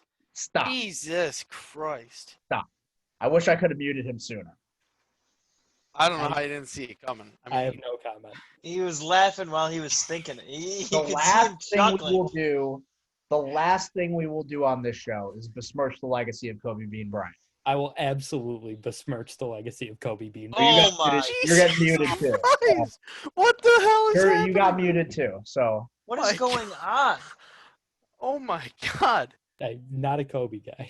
the hell is wrong with you people? We What's get it. happening? Like the Celtics. Oh, I can unmute myself. Yeah, you can unmute yourself. When the Heat do end up sweeping the Lakers, does LeBron just retire? No, he's waiting to play with his kid, right? Because Also, a ridiculous thing. If Miami wins this series, if Miami sweeps this series, I'll do an episode of this podcast naked. But can we see All right, your but I want to see it. ding-a-ling or what's the deal? It'll be an What? after No. is that some No. kind of crazy thing? I've been doing it the whole time. Can I at least see a cranium? Yeah. Yeah. Okay. Connor is off the rails. Anywho, After moving on. dark. We're gonna do now that we're like an hour and a half in. We're gonna do buy or sell for week 3 of the NFL. Josh, you have top A 10 quick all time. Connor question related on NHL breaking news. The Rangers have announced they're buying out Henrik Lundqvist's contract. He will be a free agent at 38. Is he done, Connor? Is he gonna So retire? if you saw me earlier, I looked down at my phone. You couldn't see that my phone was there, and I started doing little tears here. That's when I saw the notification. He's done. I don't want to see him in another jersey. If anything, I want to see him go back to Sweden and play with his brother professionally. Yeah. That's what I would like to see. I assume he retires. That's what I'd guess. That's an assumption of mine. From the NHL, yes. Yeah. Speaking of the NHL, congrats to the Tampa Bay Lightning, the team that just won the Stanley Cup and did not warrant a The mention. Tampa Oh, Bum Lightnings. I actually have a reason why they won. They might have been the better team in that series. Stop. We get it. The Dallas Stars I'm suck. sorry. I'm sorry I even brought up hockey. My bad. Dallas Stars are bums. Okay. No, but I'm happy the Lightning won. I was rooting for the Lightning. So Buy or sell week 3 of the NFL season. I only got a few this week, so we can Buy. quickly move on to week 4. 3. What? I said bye. There was a week 3. Thank you. All right. Buy or sell. This will be a fun one. Buy or sell. The Atlanta Falcons are officially a cursed NFL team. Bye. Bye. Bye. So Sell. funny. I'm going to sell that as well. All right, I'll do a real one. Buy or sell. Dan Quinn should be fired. Bye. He's Bye. terrible. Bye. Sell. No, you're just saying that. Mute him.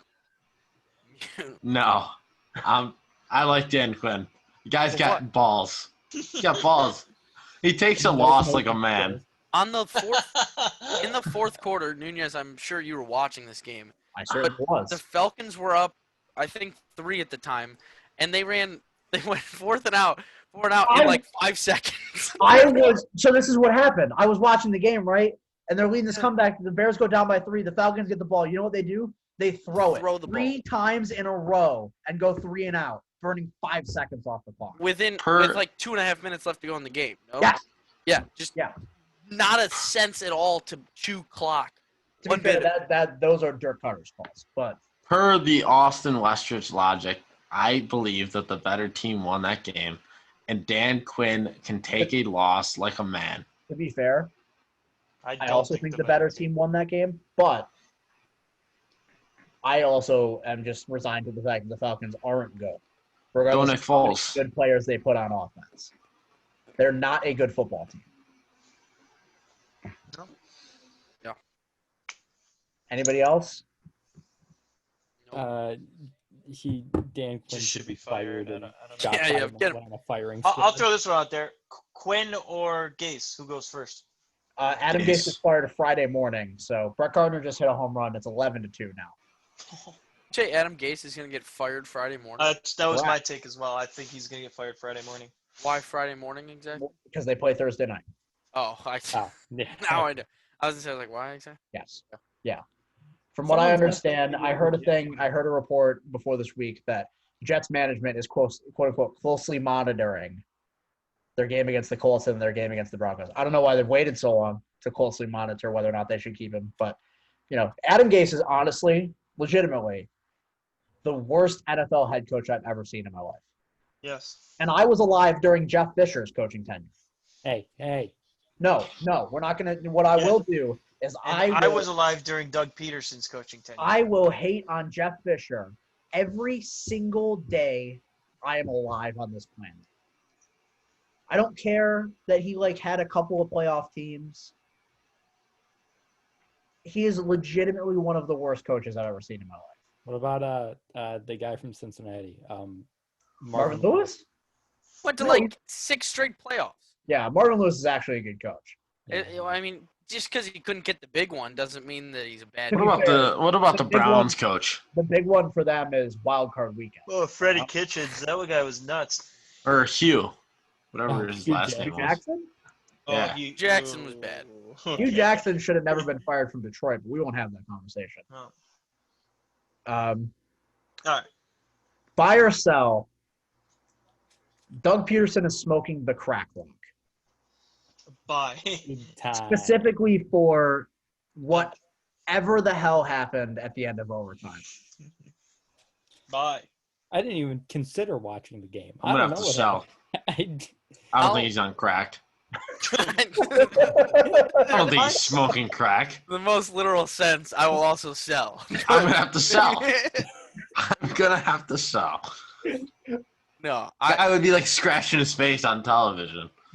to hop in before the Eagles fans take it, I've often respected Doug Peterson for being a crazy man, and he goes for it on fourth a lot. And I normally, for the Jason Garrett era in Dallas, I respect that, and I've wanted that for a while. And then what happened in overtime was so dumbfounded. It got me so dumbfounded. I didn't even know that. I don't know if he's lost confidence in himself to coach or what's happening, but he gave up on Sunday. And I don't know why. Yes, yeah, he gave up. Quit. The fourth down in overtime, Yes. the very end of overtime. Didn't kick it, didn't go for I it. think long before the fourth down. I know, but The first, second, and third playing for a 60-yard field goal. To be Setting it up. To be fair, I didn't really watch much of the game, Oh. but I I didn't watched watch the a end of it. single second. Thank I know they God. tied. I have no idea what happened. And what Oh my blows my God. mind. So wait, should we give contents to Mark first before you go? Well, I will just say this before I let Mark and Austin take it. What blows my mind is the prospect of having a 58-yard field goal, 59, whatever it was, then getting a penalty. It was a false start, right? Yeah. And a false start, moving it back, and instead of just trying the field goal, We're going Something- for it. something that has quite literally the same outcome as punting it, if it goes wrong. Mm-hmm. A missed field goal has the same outcome as punting the football. You turn it over. Instead of just trying, you punt it away. I guess in- Resigning your ability to 10 win the seconds in football game. overtime. He did this in overtime? To clarify, Mark, what happened was, again, like Nunez and Austin were saying, they were in enemy territory, and Uh-huh. I think they threw an out that Carson Wentz ends up incompletion, and then they ran the ball at least one of those downs. They clearly were not. Plays were 1st and 10 at the enemy, 43-yard line. handoff for 1 yard, screen pass for -1 yard, then a Carson Wentz rollout that was designed to be a tight end out for 1 yard, and he wasn't open, so he threw it away. So Okay. then in a fourth and what was it? Fourth Fourth what and was 10. original. And it was a Fourth 59. and like 7 or 8 or 9 or something. Yeah, it was a Okay. 59-yard field goal. False Okay. start. False start. Pushes him back. So it's a 64-yarder in which Austin kept reminding me while watching that Jake Elliott has in fact hit a 64-yarder Yes, he in his had. career for a game-winning field goal. Yes. No, it wasn't 64 yards. It was 61. Oh, But okay. No. Yeah, Regardless. yeah, but he's hit a 60-yard game winner before. Yeah. So why don't you have one of the guys with one of the strongest legs in the NFL kick that field goal? The only thing that I could think of why I didn't kick the field goal was that if you turn the ball over on the 45 with 17 seconds left and Cincinnati has a timeout, they have a shot. Yeah, at there was beating you. 17 seconds left before they snapped that ball. Sure. No, So there's get it. what, 10 seconds left? with a timeout, maybe Doug. I'm telling you, he They had had no zero timeouts. confidence. Oh, Bengals had did no he? timeouts. You sh- I don't Yep. think either team had. Zero. Then I don't know what the hell he was thinking. I don't know why. He was too afraid of Joe Burrow. Yeah, they punted the ball, Mark. Didn't even go for it on like 4th and 12. And they punted it. They Correct. punted it in enemy territory. If I remember correctly, they made the conscious decision to punt it because after the false start, they had the field goal unit out there and called the timeout. Let it be known, Mark, that Wentz was playing good football in the fourth quarter and overtime. He had a good quarterback to work with, and he Wait, really? chose Carson not to Wentz win remembers this how to game. play football? He was running. He was moving on Sunday. He let him Yeah, run. he's He let him supposed to run. be. He ran for 70 yards. Yeah, he should because he's a really good mobile quarterback. No, he's not, and he's a bad player, and I like the punt for the tie. Because And you for know Trevor. what? A tie is a hell of a lot better than the rest of the division this week. That's tough. Yeah. Won the division. Who would have thought that would be the worst division in football? Everybody since of last year. The Washington football team is I'm- still on top. I'm Yeah. dumbfounded Yeah, by this. technically. I love Washington. Peterson, and he should be fired with Dan Quinn. And Washington is on top. And Dwayne Haskins, fun fact for you in terms of passer rating this year, has been quarterback 32. No bueno. To be fair, Carson Wentz has been quarterback 31, but that's beside the point. Was Dak 30 or Danny When are we Johnson? going to see Alex Smith What world is back in Carson his Wentz rightful not? spot? I thought Carson Wentz would be quarterback 33 at this point. He's been better Yeah, than. Foles and Trubisky got in the Yeah. game, so they're both. I don't know how much you've seen of the Washington Jeff football team, Driscoll. What about Oh, that? yep. but Dwayne Haskins looks really bad. Yeah. Yeah, they're Ron Rivera. Alex Smith, he's coming. Oh, He was no. like, At this point, I'm no. interested in doesn't do seeing well Alex this play week. He's football. done. Please don't put Alex Smith in a football game. Well, they have a. It's not Case Keenum. No, But Case who the Keenum's in hell's- Cleveland. Who's there two still? There's still a guy before Alex. Kyle Allen, Yes. the man that Oh. Ron Rivera brought over from Carolina, who was also the worst quarterback in the NFL last season. Yeah. For what it's worth. Not a lot of great options there. Goodness gracious. All right, Alex Smith is gonna die. Alex Smith All coming right, back. well, It's all right. time to accept it. Buy or sell. This one should be actually pretty easy. Buy or sell. With the number one pick in the 2021 NFL Draft, the New York Jets select Trevor Lawrence, Yeah, quarterback. sell. Hard sell. Why do you sell? One, I don't understand why anyone would give up on Darnold at this point. Two, I think this team comes out with a new coach and a healthy Le'Veon Bell and wins 3 games and steals the second pick in the draft to whatever loser team. The like New York Giants. Football Giants. Yeah. And the Giants select Trevor Lawrence. Okay. No. Daniel Jones is a bum. I'm out. I've officially resigned to the fact that I'm going to call him Jameis Jones for the rest of his career. It's just a fact of life. I'm going to do it. I don't know. Are we why sure people- Daniel Jones doesn't need contacts? I don't know why people call him Jameis Jones when they have a perfectly good quarterback in their history who was just as sloppy at quarterback. Yeah. Eli Manning? What Eli are we wasn't talking as much. about here? Eli wasn't as much of like a slinger as Daniel Jones is, though. That's true. Like Daniel Jones throws it wild, just like Jameis, but he also cannot keep their offense with possession. Jameis threw Yeah. for 5,000 yards and 30 touchdowns. And 30-plus interceptions. And Jameis threw for 5,000 yards and 30 touchdowns. And 32 interceptions, if we're being specific here. You know what? Jameis led the second best offense in the league last year, so I don't want to hear it. And they would have made the playoffs and probably made a deep run had he cut his interceptions in half. Had their defense played better, dude. It's not his fault. He's the Oh, LeBron you're right. James You're of right. the- The team that had the number one rush defense in the NFL. Dude, he's the LeBron James of the NFL. He can't be blamed. Okay. Can't blame Jameis. He was blind. Buy or man. sell. Blind. Buy or sell. This is the last one for today. Buy or sell. The Green Bay Packers are the best team in the NFC. Oh, okay. I thought you were about to say NFL. NFC. I will buy it, by the way. Because I would say one would think Seattle, but Seattle's defense is possibly the worst. Yeah. Not the worst in the NFL. It's certainly not that. Possibly the worst in the Russell Wilson era, and they keep getting injured. Jamal Adams got injured on Sunday. Groin. This is Yeah. the bueno. I will I'll buy buy, but I think the NFC is Dookie Cheeks. I'll sell on the fact that I honestly think without Michael Thomas, the Saints aren't a top 5 NFC team, and that this win wasn't as impressive as some people may think it was. But who would you But put? putting up 37 points has no bearing on Michael Thomas. Who in Sure. fact would you put over the Packers in the NFC at this point? I'd go with the Seahawks. Seahawks. Yeah. And would you put a fully Without- healthy Saints team over the Packers? I don't think I would. I don't think over them, but they're neck and neck. I think, right? Well, yeah, I think if fully healthy, the Saints are squarely third. Since you've called out Drew Brees, and I thought it was blasphemous after week 1, I've now only paid attention to old quarterbacks in their quote-unquote zip, and it's so telling. I agree with you. Like, you've won me. And the fact that, like, I watched Ben this weekend. And he looks good. Yeah, Ben. I mean, Rodgers isn't necessarily. Aaron Rodgers looks incredible. Like, Yeah, he Yes. does. He looks He really looks good. so good. Aaron Rodgers is the best that Aaron Rodgers has been in 5 years currently. I mean, Just Drew definitely is effortless. just the regression is noticeable. I think at this point.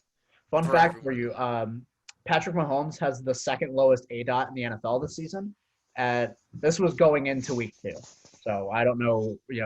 The fact that he swung it last night, I don't know how 4 much. deep touchdowns might affect it. So Patrick Mahomes' ADOT was like 6.2 yards going into week 2. You know what Drew Brees' was? About 4.8. It's Dookie. So South world we live in. I'm glad that you agree with me now. Yep, you've won me. Great. Now I'm going to start paying Washed. attention to zip. You should. Dude, It's a thing. It's a real. It's the same a real thing as it's the same thing as like bat speed when a player gets older. Yeah. Like the first thing to go with a hitter is their bat speed. They stop being able to hit fastballs properly. Mm-hmm. The first thing to go with a quarterback is their ability to put air behind the football. You can make up for it if you're someone like Tom Brady, who is, to be fair, never had the strongest arm on the planet. No. So Tom hasn't really had to adjust much to that. But Tom Brady can make up for it by being one of the most accurate quarterbacks you'll ever see. Mm-hmm. And being so mechanically sound that it doesn't really matter. Yeah. I mean, Yeah, I get you. but Drew Brees does not look good right now. We'll see. They play the Lions this week, so we'll see what happens with that.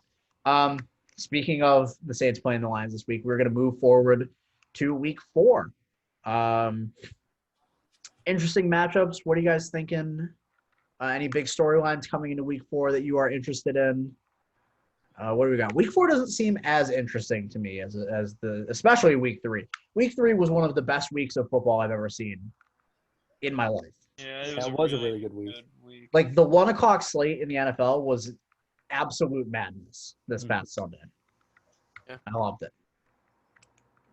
So anybody got anything in particular? Connor, I saw you were looking up something. No, I was texting Russo. He was texting me about the debate. Nice. I'm This schedule isn't really doing it for me. I know we already talked about him earlier, but I'm kind of looking forward to seeing if Atlanta's offense is as volatile as it's been through the first 3 weeks against a much stronger defensive test, I think. I mean, the Bears are a good defense by no slack, but I want to see if in Green Bay on Monday night, if Matt Ryan still slings it for 30 points. To be fair, I think they will, but I also think that Green Bay's defense is not very good. I think Green Bay's defense is really bad, actually.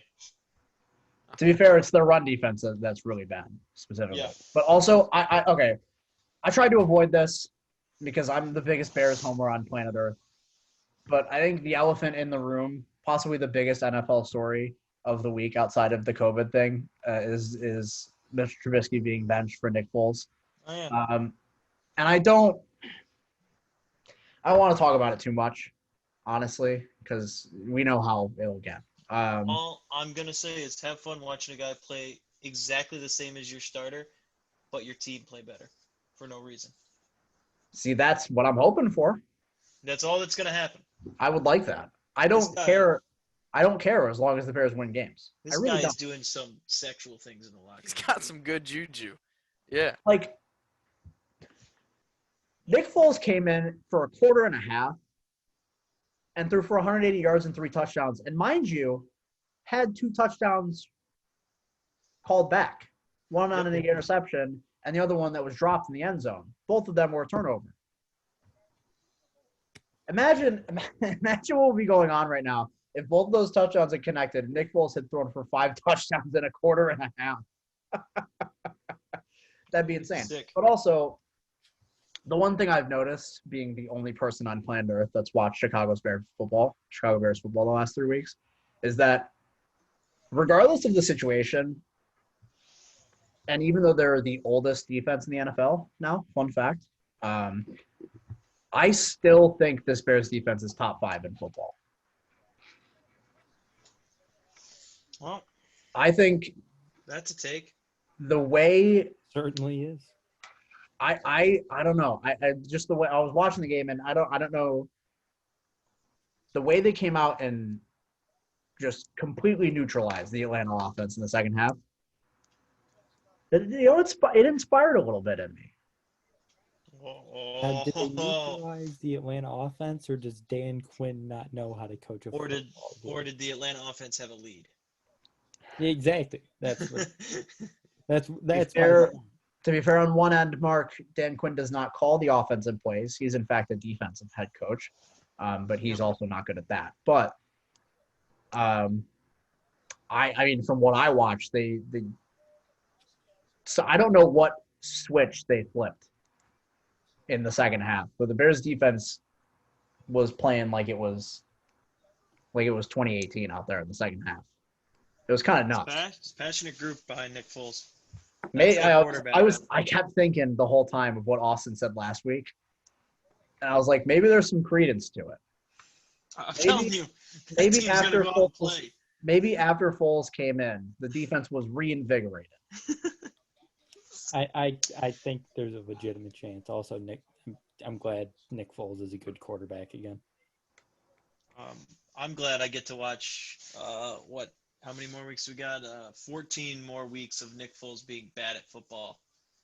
That's all I'm happy to see. I really don't get how you can say a bad word about Nick Foles. Because he's bad at quarterback. We have won we're Eagles fans. There's one Super Bowl victory in Eagles history, and it's because of Nick Foles. Give the guy some credit. If he was a Cowboy, I'd be blowing him until the day he dies. That's true. I'm with you, Mark. I'm absolutely with you. Absolutely. And for that statement alone is why I don't like Nick Foles, because everyone thinks it's because of Nick Foles. Because if Nick Foles was our starter week 1, we would have won 4 games and be drafting 6th overall. No, but because we had a guy like him as a backup, we were able to keep going. But he's not good at football. Okay, so let's poke this in the butt here. Yeah. Nip this in the butt, if you will. I will part by saying that I don't know what it's going to be like going forward, but Nick Foles played really well after he came in on Sunday. He made Allen Robinson like an actual player again. He legitimately played very well after he came in. He did. And it was strange as a Bears fan strangely refreshing to see a quarterback that came in. It's the polar opposite of Trubisky, actually, because Nick Foles has never cared about windows. No. He is a truly fearless quarterback who will throw it anywhere on the field, whether that's for good or not. I thought it was fun. It was fun to watch. Yeah, he is fun to watch. He's Fun. It was fun football. All right. I had fun watching a football game. Okay. Okay, dude. Jeez, take it easy, man. Okay. You want to hear fun? This Thursday night, now a pick'em, no favorite. Denver Broncos and Oh yes. Between York. Sam Darnold and Brent Ripon. Why? I don't get what the hell the Broncos are doing. Like they just don't care at all. I get Locks hurt and stuff, but who is Brett Ripon and why? He was no a idea. draft pick last year. He was Maybe this year. He might be a rookie. I've never heard his name before. because I they have. signed Blake Bortles He's not ready. and like I They guess. signed him like less than a week ago. Yeah, throw him out there. But like, how hard is it for an NFL vet? I know it's Blake Bortles, but still to learn learn a an playbook. entire offense. To learn a game Playing script quarterback, not running back. He's Yeah. also got to learn how to play football too. Whoa, Okay. whoa. Blake mean, Bortles is a talented quarterback. Honestly, though, there's only a couple routes you can teach him, a couple play. It's fine. I don't see the hard. He's a vet. It's insane. He's a vet. You know, none of us are really gamblers here, but just letting you guys know, the over-under in this game is 39. Oh my god! That's I probably would still take the under. By the way, I would. It's insane. Yeah, I'll take the under. This is going to be 10-7. Wow. it better not be. I'm gonna pick up Brandon McManus in like all of my fantasy leagues. Sheesh. You I think currently have Broncos +3 and the Broncos Jets over 34. But that's just again not a gambler, but hoping that hits for. Over 34. We're just never mind. I Never had a mind. little- Are you doing a teaser, Josh? Yeah, I had a little Okay. tease action going on with it. But A little tease action. along with the Lakers -1. But the point here is that these teams are really bad, and just go out and have a good time. Watch this game. Don't worry about seeing good football. Just have some fun. Maybe Now, watch with a couple I would friends. recommend you bet on this game because that's the only way this game's going to be fun to watch. This is the type of game I would not touch with a 10-foot pole as a gambler. Do a FanDuel. Do a FanDuel Yeah, lineup. do You know, something get big. yourself into it. Something, Take yeah.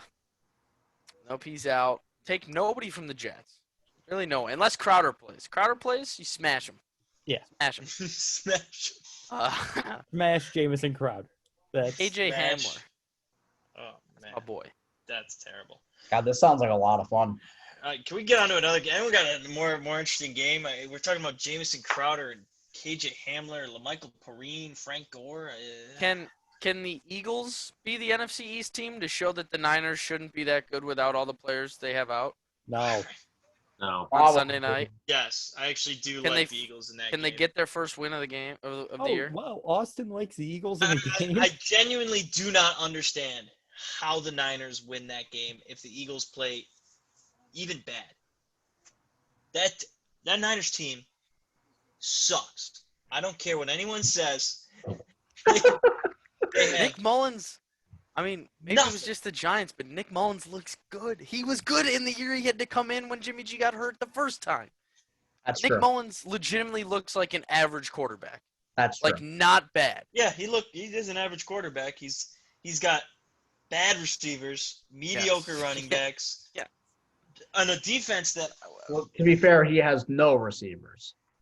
hey, Brandon Ayuk. Ayuk. Sure. Okay. I mean, what are we? I mean, to be fair, Carson Wentz has looked like a below-average quarterback, and he has no receivers. JJ Arcega-Whiteside? The only guy suiting up this next weekend is Greg Ward and Zach Ertz. Greg Yeah, Ward and- came up clutch last year. All right. Also, shouldn't Elshon be making his return this week? I He's believe so. questionable. He might. Yeah. He practiced last week limitedly, but he practiced. Imagine thinking Alshon Jeffrey can last more than one football game. Yeah, he Plus- will play about a half, and then he'll be done. Plus Goddard's out, so there goes Definitely. one of our options. Yeah, I mean, that game don't watch it, folks. Don't watch it. But I do Watch. think the Eagles. Here's my point. The Eagles are not a team that I think is winless through 6 games, and they play the Niners, the Steelers, then the Ravens.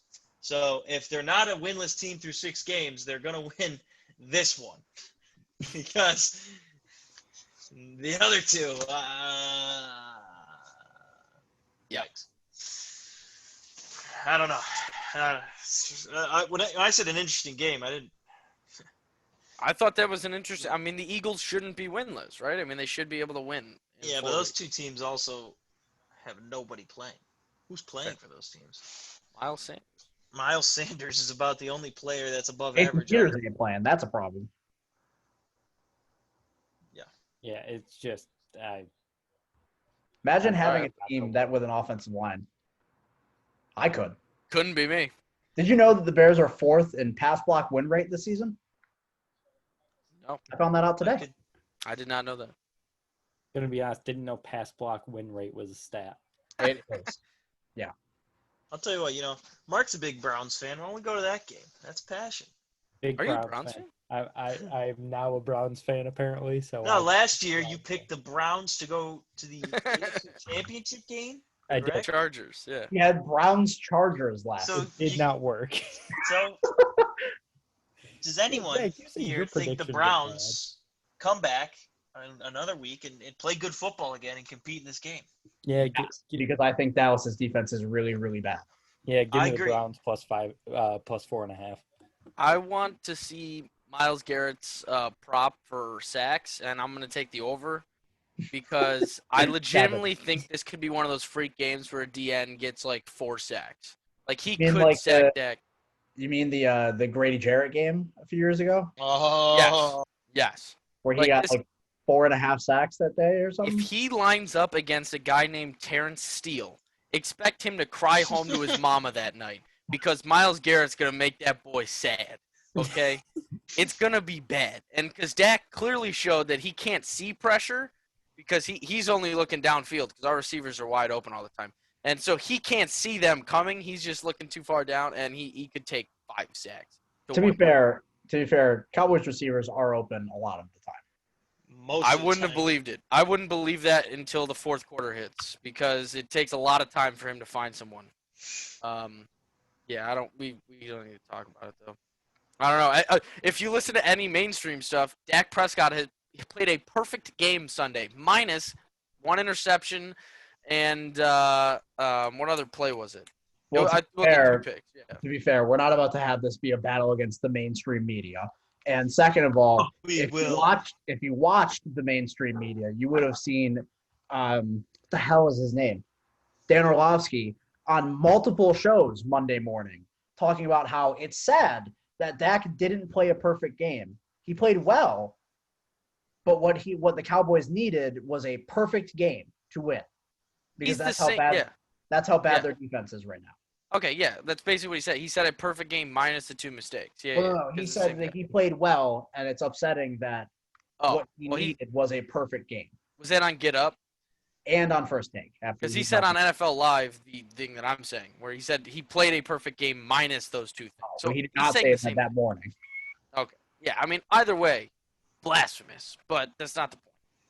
I don't know. Their defense is dookie. I think it's if their real defense bad. could stop the run, I think They haven't shown they can. They're getting gouged. Aldon Smith hasn't played football in 4 years and looks like the best thing on that defense. That's not good. Someone's got to call out DeMarcus Lawrence. All I'm saying is if the left tackle for the Browns gets the false start on every play, Aldon Smith will not get it going. Yeah, Dwayne Brown in that second half was getting away with some highway robbery. Yeah. I mean, you guys weren't kidding. This lineup this week sucked. Yeah, it's really not good. Saints, I mean, Lions? I guess the game of the week you'd argue is like Chiefs Patriots. That should be a good game, by the way. Yeah. I expect that to be I like Bills Raiders. Bills Raiders could be. Bills Raiders could be a good That'll be game, a good I game for think. you. Look, you know me, Derek Carr truther. Yeah, are the Bills the real deal? I think that would be a really 4-0. I know it's the Raiders, but 4-0 for the Bills would be a pretty. Don't big say I deal. know it's the Raiders. The Raiders are a good team. All right. I know it's the Raiders. Hey, I told you the Raiders would be 2-4, man. That's true. I do remember that. Here it comes. I don't know. It's a weird week. To be fair, the game of the week for me is probably the game with the most points, which will be the Monday night game. But Yeah. It's simply. Is there an Atlanta Falcons game that's not fun to watch? not a single one. Unless you're a Falcons fan. The Falcons never play dull football. I'll tell you that much. I don't think I know a single Falcons fan. Neither do I. My dad is a half Chargers, half Falcons fan. So what you're telling me is he's got no heart? How does that make sense? Yeah, Like a Falcons. team. I met a guy once who was a Falcons. Oh, he's definitely a first half Falcons fan, right? So what Yeah, happened? he's first half Falcons fan, second half Chargers fan. He gave up on the Falcons after the Super Bowl, and then he gave up on the Chargers once they moved to LA. And so now he's just like, I don't even know anymore. Wow. That's passion. Did you say that's passion, Nunez? So that's I tough. think he's a Oh. Bills fan now. I really don't know. Okay. Yeah, Um, my dad still enjoys watching Falcons football. I think it's the first time he's ever enjoyed watching Falcons football. Until the fourth quarter. I think you should turn the TV off once you hit the fourth quarter. Yeah, he is the biggest proponent for Dan Quinn being fired. Every day he says to me, how does Dan Quinn still have a job? How has he not been fired yet? Because he handles losses like a champion. Actually, did you see him slamming his headset on the sideline after the Bears won that game? Sounds Yeah. like a prima donna to me. Okay? Yeah. I Sounds don't like know a if he champion. handles them like a champion. As more he handles them like a little baby. You know what I see there? I see. Okay? You know what I see? I see passion. I see passion to cry to his mommy like a little baby. Okay. The guy's a cancer in the clubhouse. It's the cancer in the clubhouse. Anything else? If not, we'll move forward to our final segment. This week's slate kind of sucks. I think Yeah, I let's have, get to I have FanDuel. one thing to say here. What's that? It's going to take me about 15 seconds to get it going here Okay. because I'm looking for something, and we'll go with L&K Jewelers. All right. Who? I have an L&K Jewelers lock of the week. I had to look Looking up for a brands with an sponsor. L. We're officially Ellen- sponsored by L&K Jewelers. L&K Jewelers lock of the week. Give me the Bengals -3 Against Jacksonville? against Jacksonville. No, I'll take the Jags in that game. Give me Joe Mixon over 600 yards rushing. Lock of the week. Lock Give me of the James week. Robinson over 600 yards rushing. Quite frankly, I was looking through this and I couldn't find a single lock, so I just said the guy I like the most, and that's Joe Mixon. And he did it with the L&K Jewelers lock of the week. Don't worry, we'll be bringing that back next week too. With whatever With a sponsor new L comes to name, yeah. Austin's mind. So, we'll move on to our final segment here. And we're going to give you our fantasy lineups for the week. And what Connor is going to do, as he so lovingly does, is he's going to pick which one of our lineups is the best this week. As a reminder, we are doing a Thursday through Monday lineup that covers the entire NFL slate for week 4. So, yeah, who wants to start? I'll do it. Okay, Mark. Connor, you paying attention? I gotta start writing them down. Hold on. Give me a And minute get your here. pen and paper out. Okay. Let's see. All right. So, starting off, I got my stack. I went expensive with the stack. And that's because the Green Bay Packers are playing the Atlanta Falcons. So I went with Aaron Rodgers and Devontae Adams. I don't really have to explain that. The Packers are going to score 1 million points. That's a lot of points. Yeah. And Zach, it's funny you mentioned James Robinson because he's my first running back. I think he's going to light up Cincinnati this week. Cincinnati, very bad at stopping the run. Sorry to stop you. Giancarlo Stanton just hit a home run. Yes, he did. 12 to 2. Sorry. My second running back is James Conner. The Titans are. What's that? Answer boy. Yeah. Jesus Christ. The Titans, according to FanDuel, are 29th against the rush this year in terms of They defense. have been getting murdered. It does help that Dalvin Cook had 180 yards against them. Yeah, it does, but still. I know it's early to be going off the rankings, but I swear I went off the rankings a lot this week, which is not something I usually do. Good pick. Maybe some D linemen have the COVID. You don't know. Yeah, that's true. Good pick. Yeah, that's a pro pick. Pick against the Titans this week. I wasn't even thinking about that. My next wide receiver is subject to change. That is Jamison Crowder. I'll obviously change it if he doesn't play. It's just one of those things. If he does play, I like him this week against Denver. And I'm sticking with DK Metcalf for the third week in a row. Of course. He's been crushing it for me. I originally had the Russ and DK stack, but I decided to go with Aaron Rodgers against the Atlanta Falcons instead. My tight end is I actually don't know if I'm pronouncing it. Is it Gesicki? Gasecki. Gesicki. Gesicki. Gasecki.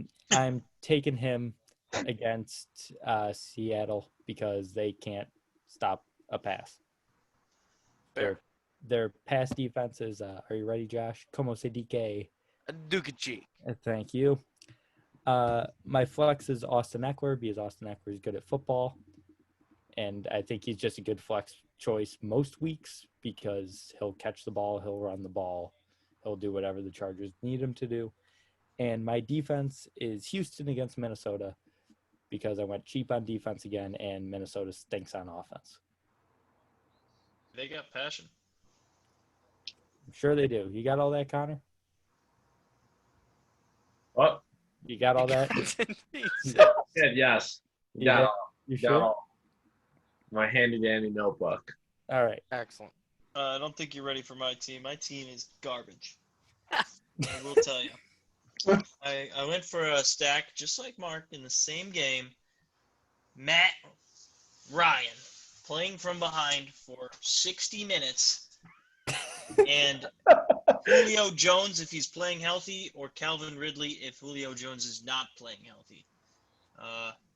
That's the stack. You know, I can afford either one of them, but it'll only be one of the two. It'll be Julio first priority, though. Running backs. I'm going a little unique this week. You know, I want to do something everybody else isn't going to do. I got Melvin Gordon against the Jets. I don't really think that needs an explanation. The Jets are bad at football, and the Denver Broncos have who at quarterback? Me at quarterback Thursday night. So they are going to give the ball to their running backs. David Johnson, I think he had a pretty decent week for playing the Pittsburgh Steelers, and I think he's looked good this year. In Minnesota, I mean, come on. I mean, They got passion. they got passion, Mark. They He's got getting the hang of passion this. on offense. My other two receivers, DJ Moore, I think fell out of a target share last week for whatever reason. They were ahead of the game for most of the time. I think this game could get to a type of a shootout. After Arizona had a disappointing offensive week, I think it could get into a shootout. So I think DJ Moore will get a lot more targets. And finally, this is the week he scores a touchdown. He shows heart. Amari Cooper against the Cleveland Browns. He finally gets in the end zone. He's getting the targets. I mean, when you get 14, 9, and 12 targets week to week to week, you're going to score a touchdown. I think this is the week we finally see it. And I think we see one of those classic 150 in 2 weeks from Coop in a route, maybe a route. Who knows, you know? And then my tight end coming in against the worst defense against tight ends, according to FanDuel, T.J. Hawkinson. I think he's had a good season. He looks like a reliable weapon for them. I like T.J. Hawkinson. He's got on a scale of 1 to 10, probably about 6 on the passion scale. So I certainly Not quite don't think enough it's a bad passion, pick. but And then, you know, we talked about S&K Jewelers, or L&K Jewelers Lock of the Week. get Now the my sponsor right, you bet. my S&K Jewelers Start of the Week is Joe Mixon, or the Cincinnati Bengals. He has been trapped, locked in a basement unable to be fed in 3 straight weeks.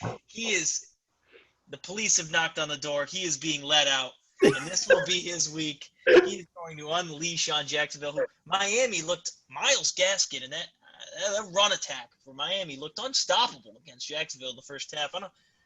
Jacksonville is a team, who knows? Who knows? Anything could happen in that game, but I like the talented players. Nunez knows he likes talent. And then my Dodge defense of the week, the Philadelphia Eagles against Nick Mullins. The Dodge defense of the week. I think the Eagles defense is a good pass rush. They got Darius Slay making plays out there. I think, they were my Dodge defense of the week last week, but nobody knew that. So I'll throw them out there once again. All right, Josh, what's up with you? All right, here we go. No, I'm gonna keep that. Okay, I was almost gonna make a quick change, but we're in it. Contrary to popular belief, the stack is no good this week. No stack. Okay, I will not do a stack. I will not be peer pressured into stacking with the quarterback I choose, because I also went with Aaron Rodgers, and Devontae Adams is too pricey for my liking. So Aaron Rodgers is my quarterback, followed up with a very reasonably priced James Robinson as my first running back. Mark said it. I mean, this guy has quickly showed me why I'm a loser after they let go of Fournette earlier this week, or earlier in the year, and Nunez picked up James Robinson. I said, who? And he's told me that, well, he can ball out. Second running back out there, Austin Eckler, man's involved. Herbert, I think, will still start this week. Tyrod, obviously, whatever. Herbert's still going to start this week. So Eckler's going to get a lot of catches, I think. And also he's very highly involved with that offense. 6,900 is a very good price. This is just my team. That's a nice price right there. Yeah. The man who will never leave my lineup. If I do a lineup without this man this year, call me a sinner, because DeAndre Hopkins, I'll put him in there on a bye week because that man's going to catch a touchdown on a bye. It doesn't matter who he plays. I don't think he is. DeAndre Hopkins is in my lineup. Second wide receiver, Austin said him earlier. This man was waiting to be unleashed all last week. DJ Moore, still so reasonably priced at 6,800 for a guy with a very high target share normally, and in an offense that should just be airing it out. And Arizona, Kenny Golladay was able to break through, so I think he'll be okay. Austin picked another top 30 Cowboys receiver to pick a touchdown this week. I'm picking CeeDee Lamb for the third straight week. I think it's CeeDee's week to get in the end zone. Finally, he's also pretty involved in the target share, so should be good. Best rookie receiver so far this year. I like him. Tight end, in the stinky poo-poo game of the week, I picked Noah Fant, and I think the young blood's going to be looking for someone to throw to. Find your best receiver you have 10 yards down the field and just grab it. Just throw it right to that big boy. He'll catch it. My flex play of the week, you asked it earlier, Austin, who the hell's on the field on Sunday night? Miles Sanders is on the field, eating up a defense in San Fran that just shouldn't be good anymore. I mean, it shouldn't be good at all. Hopefully he'll just run right through it, catch a couple balls. Let's see it happen. And my play that I was going to swap out, but I decided to stay with my defense, the Cleveland Browns, because as much as they are a sieve defensively to the run game, I am nearly guaranteeing nowadays that the Dallas Cowboys will turn the ball over twice. So maybe it happens, maybe it doesn't. Maybe that's set to change. Who knows? But, Connor, that's your lock for second place. There you go. All righty. Bringing in the rear. Oh, Josh, I want you to, before I start with my lineup, the winning lineup, as I usually have. Sure. Not last week. Because this is what I do.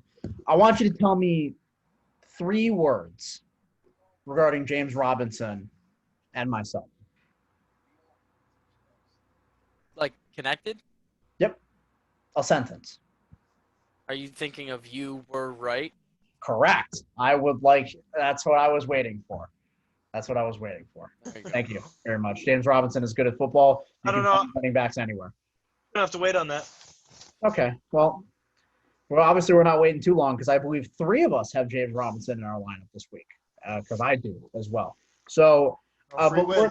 we are going to start with my quarterback stack of the week presented by Quizlet.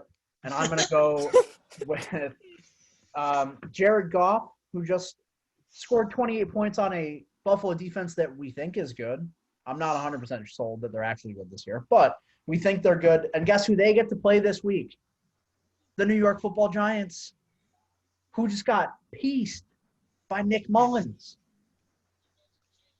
So maybe Darrell Henderson is the start of the week this week, but I went with Jared Goff and Robert Woods, the best receiver on that football team. So, I can't deny that, And you know me, I'm a big spend up at running back guy. So what did I do with my 2 running back spots? I went with the 2nd and 3rd most expensive running backs on the slate this week. I went with Dalvin Cook at Houston and the man who has been the number 1 running back in fantasy this year, and I don't see it stopping, Alvin Kamara at the Detroit Lions. Look, man, it's a cash game. Get the most points you want. No need to be contrarian, right? I will take Dalvin Cook and Alvin Kamara any day of the week. I'd love to have them in my lineup at all times. My other 2 receivers outside of Robert Woods, one of them is Devontae Parker. Devontae Parker is one of those players that I just can't quit. And in a game where they should be chasing points against Seattle, maybe they're not chasing points because Seattle's defense sucks. But if that's the case, that game will be a shootout. And you know who gets those targets from Fitzmagic?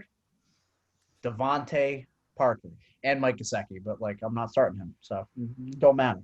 And then my 3rd receiver is I had to go cheap because of the amount of money I spent everywhere else. I went with Kendrick Bourne for the San Francisco 49ers. Don't expect to have Deebo Samuel back. I assume George Kittle would play, but he's had at least 5 targets every week of the season so far. And this past week had 4 catches for 63 yards. So, yeah, it's worth taking a shot. He's a pretty cheap receiver. If he can get 5 for 70, that's cool in the lineup. My tight end, I also went with the man from the Stinky Poo-Poo game of the week presented by Stanley Steamer. And I went with Noah Fant. Brent Ripon, you know what he's going to want? A safety belt. And you know who that safety belt is? One of the most athletic tight ends in the NFL. True. Noah Fant, lock of the week this week. I'm sorry, the L&K Jewelers lock of the week, Noah Fant. My flex, the Forbes flex of the week is going to be James Robinson. Like I've already said, he's good at football, and they play the Cincinnati Bengals, who aren't good at football. That's a recipe for success. And then what I was left with, I had to go cheap on the defense, but, defense doesn't matter. So I went with the Arizona Cardinals against the Carolina Panthers as my defense. That's passion. And that's it. Connor, what do you got, Connor? Connor, tell us whose lineup is the best. You know what the best thing about this is none of us will have the same lineup that we just told him. And he's going to pick one of our lineups. I don't think I've changed one since. I always This week I did out of necessity last week. Yeah, I might have to out of necessity too. So I have Julio in a lineup, so I might also have to. Connor, you get what you're picking with me, baby. This week it's not going to be a tough decision. It's quite an easy one. We're going to go with the host here, Mr. Zachary Nunez's lineup. I mean, Dalvin Cook and Alvin Kamara, plus the quarterback wide receiver stack against the abysmal New York Football Giants. I like that. I'm in on that. Passion, for sure. Oh, yeah. a lot of passion. Passion through the roof. I also like that a lot, and I appreciate that, Connor. And guess what? Next week, we will see where you stand in the points because we will see where the rest of us stand. Hopefully at the bottom. Well, hopefully, for my sake, hopefully not. I'll see you at the bottom, as they say, not the top. Okay. I am a bottom. We will see what happens moving forward, and I will say thank you all very much for listening. I really appreciate it. Make sure to follow us on Twitter at HotStoveWMYO, as well as subscribe and hit that MFN like button. Hit the bell as well to receive notifications when we post fire content. make sure to watch the Jeff Passan interview. It's on YouTube now. Go check it out. It was a lot of fun. Thank you guys for listening and watching. We will be back very soon, maybe with another episode After Dark. Who knows? But we will certainly be back next Wednesday for episode 5 of the Hot Stuff Podcast. So we will see you guys later. Yep. Yeah. Out.